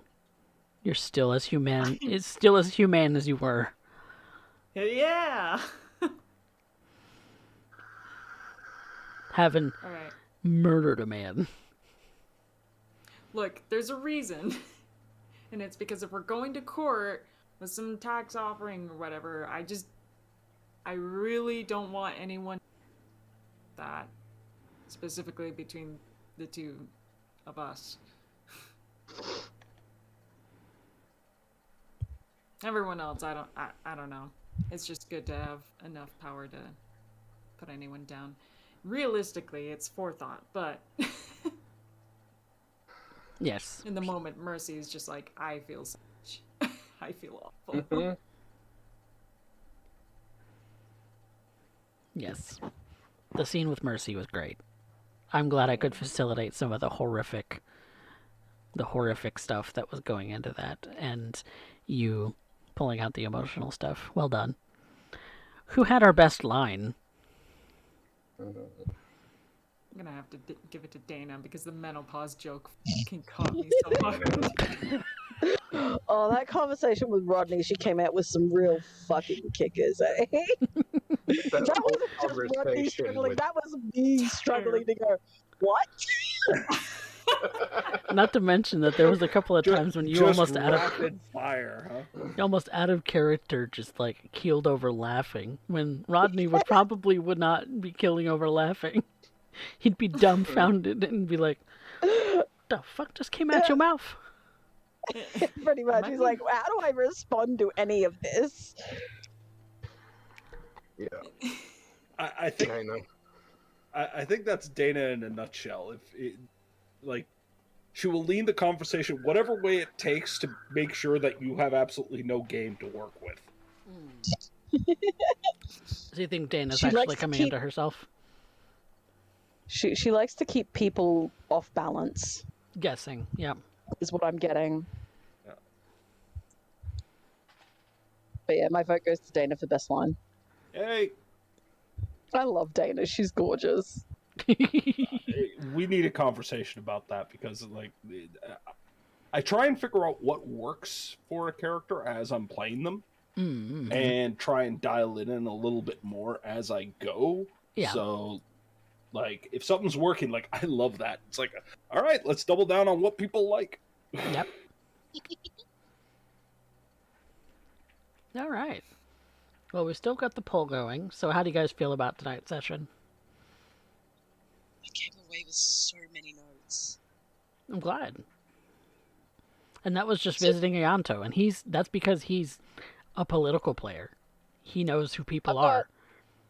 I've got notes from that house that we visited, like things that Rodney can probably go back and use later on. That's part of it. Just being attentive. Yep. Like, he now knows there is a person there that once they take this person away, If he needs somebody that he can go and, feed on, he can use that place.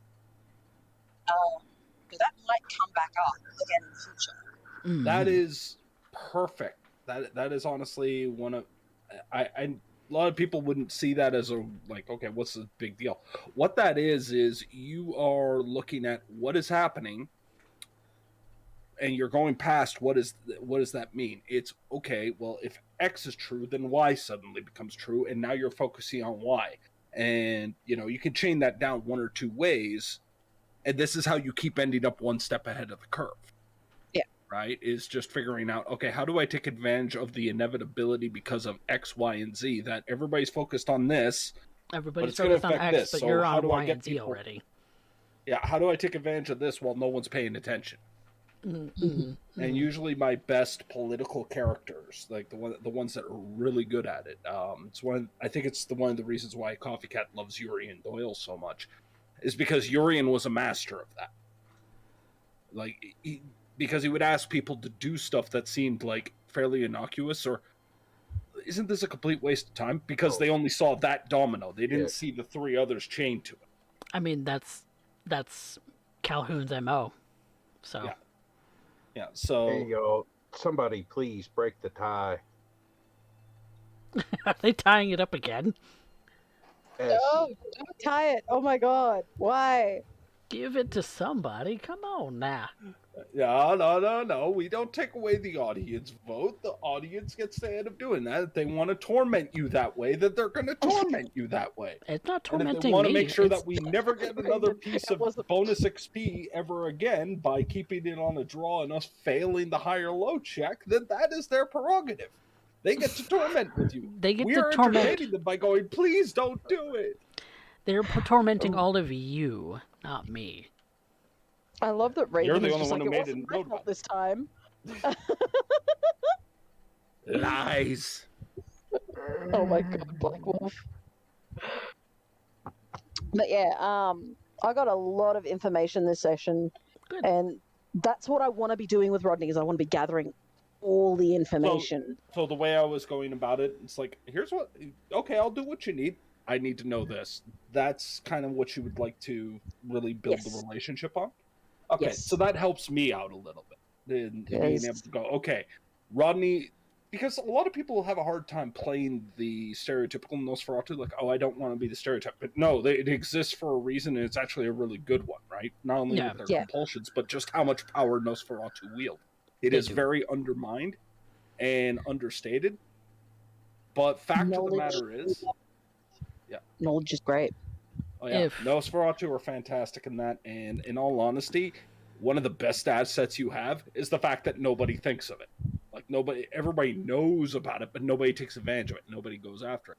Whereas, good example, we'll go back to Calhoun because he's been in on this broadcast. First thing he did was associate with the Nosferatu.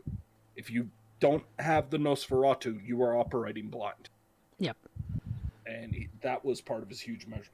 Oh, Damn it, Black. it was Black Wolf's fault this time. Okay. 14,000 channel points to tie it all up.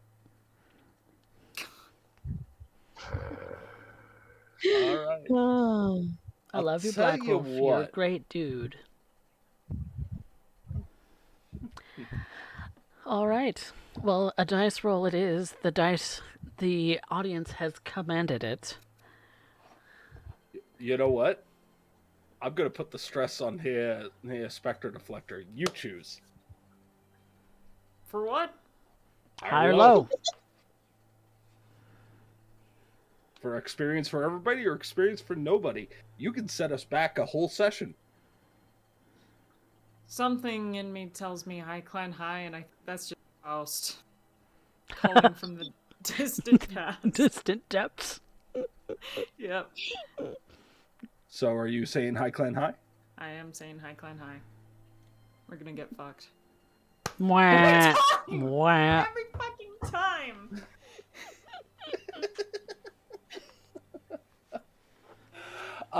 I do, however, have a expenditure I would like to make.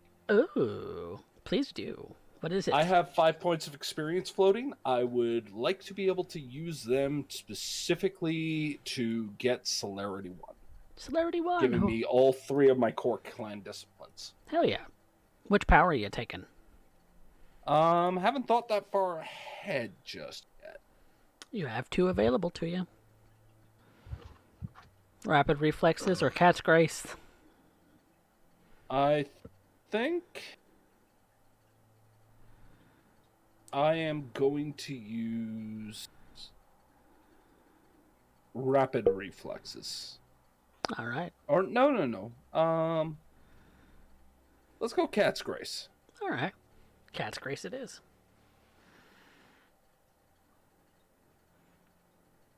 She is as balanced as any cat would be.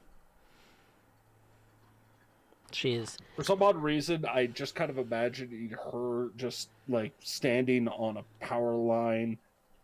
There's Rodney's cat, and Rodney is hanging off of the wire himself, trying to catch up. Like, what? No! Don't leave me behind! Don't leave me behind! She. Walking away with the cat walking right beside. Well, she would need weight of a feather to be able to have her weight supported on a power line, but yes. You'd be surprised. Used to install them. Mm. They have like almost 1,000 pounds worth of tension. Mm. Well, that does it for experience. What about any expenditures from anyone else? Not yet. Now, I have experience, but I don't have any idea just yet. Okay. Well, you don't have to decide now. You can decide over the off week, or you can bank it up for now. But with that being said, we do have a bit of a shout out to do to Derek and his channel. So Derek, why don't you give us an idea of what it is that you're doing here in the near Hello, future? ladies and gentlemen. My name is Macabre Derek, and I am also a streamer. You can find me at twitch.tv/Macabre Derek, and you will end up finding that on Sundays I end up hosting, well, Edmonton by Night, Blood Sands. I also, on Mondays, tend to end up having a VTM workshop. Typically, it's a lot more free flow, though I sometimes come in with an idea of what I'm doing. I have no idea what I'm doing. But as we end up continuing on to end up having these discussions, it's formulated around new players or players who are returning, people who have questions, people who are trying to get some perspective on either the lore or the mechanics, and I'm here to just kind of help you out. I am, in fact, the Twitch Mala. That being said, on Tuesdays through Thursdays, I also do drawing on the macabre. That means I do horror comic art for a living, and I end up taking commissions specifically from live viewers. I end up doing so to end up illustrating your characters and your ideas and your scenes to end up bringing them to life in comic book style format. I end up having plenty of pieces available, and I am looking to expand it a little bit. So if you have some commission ideas, if you would like to end up seeing what I can do, join in at any given time, and I assure you, you will not be disappointed. Spectre, you doing any streaming lately? No, nothing in particular. I actually have some coming up. However, miscellaneously, I am open to DMs and limited offers for commissions. So if you ever want to catch me, feel free to message me on Discord. I'm available there, or DM me through just through Spectre Deflector. Yay. Well, thank you all so much for watching.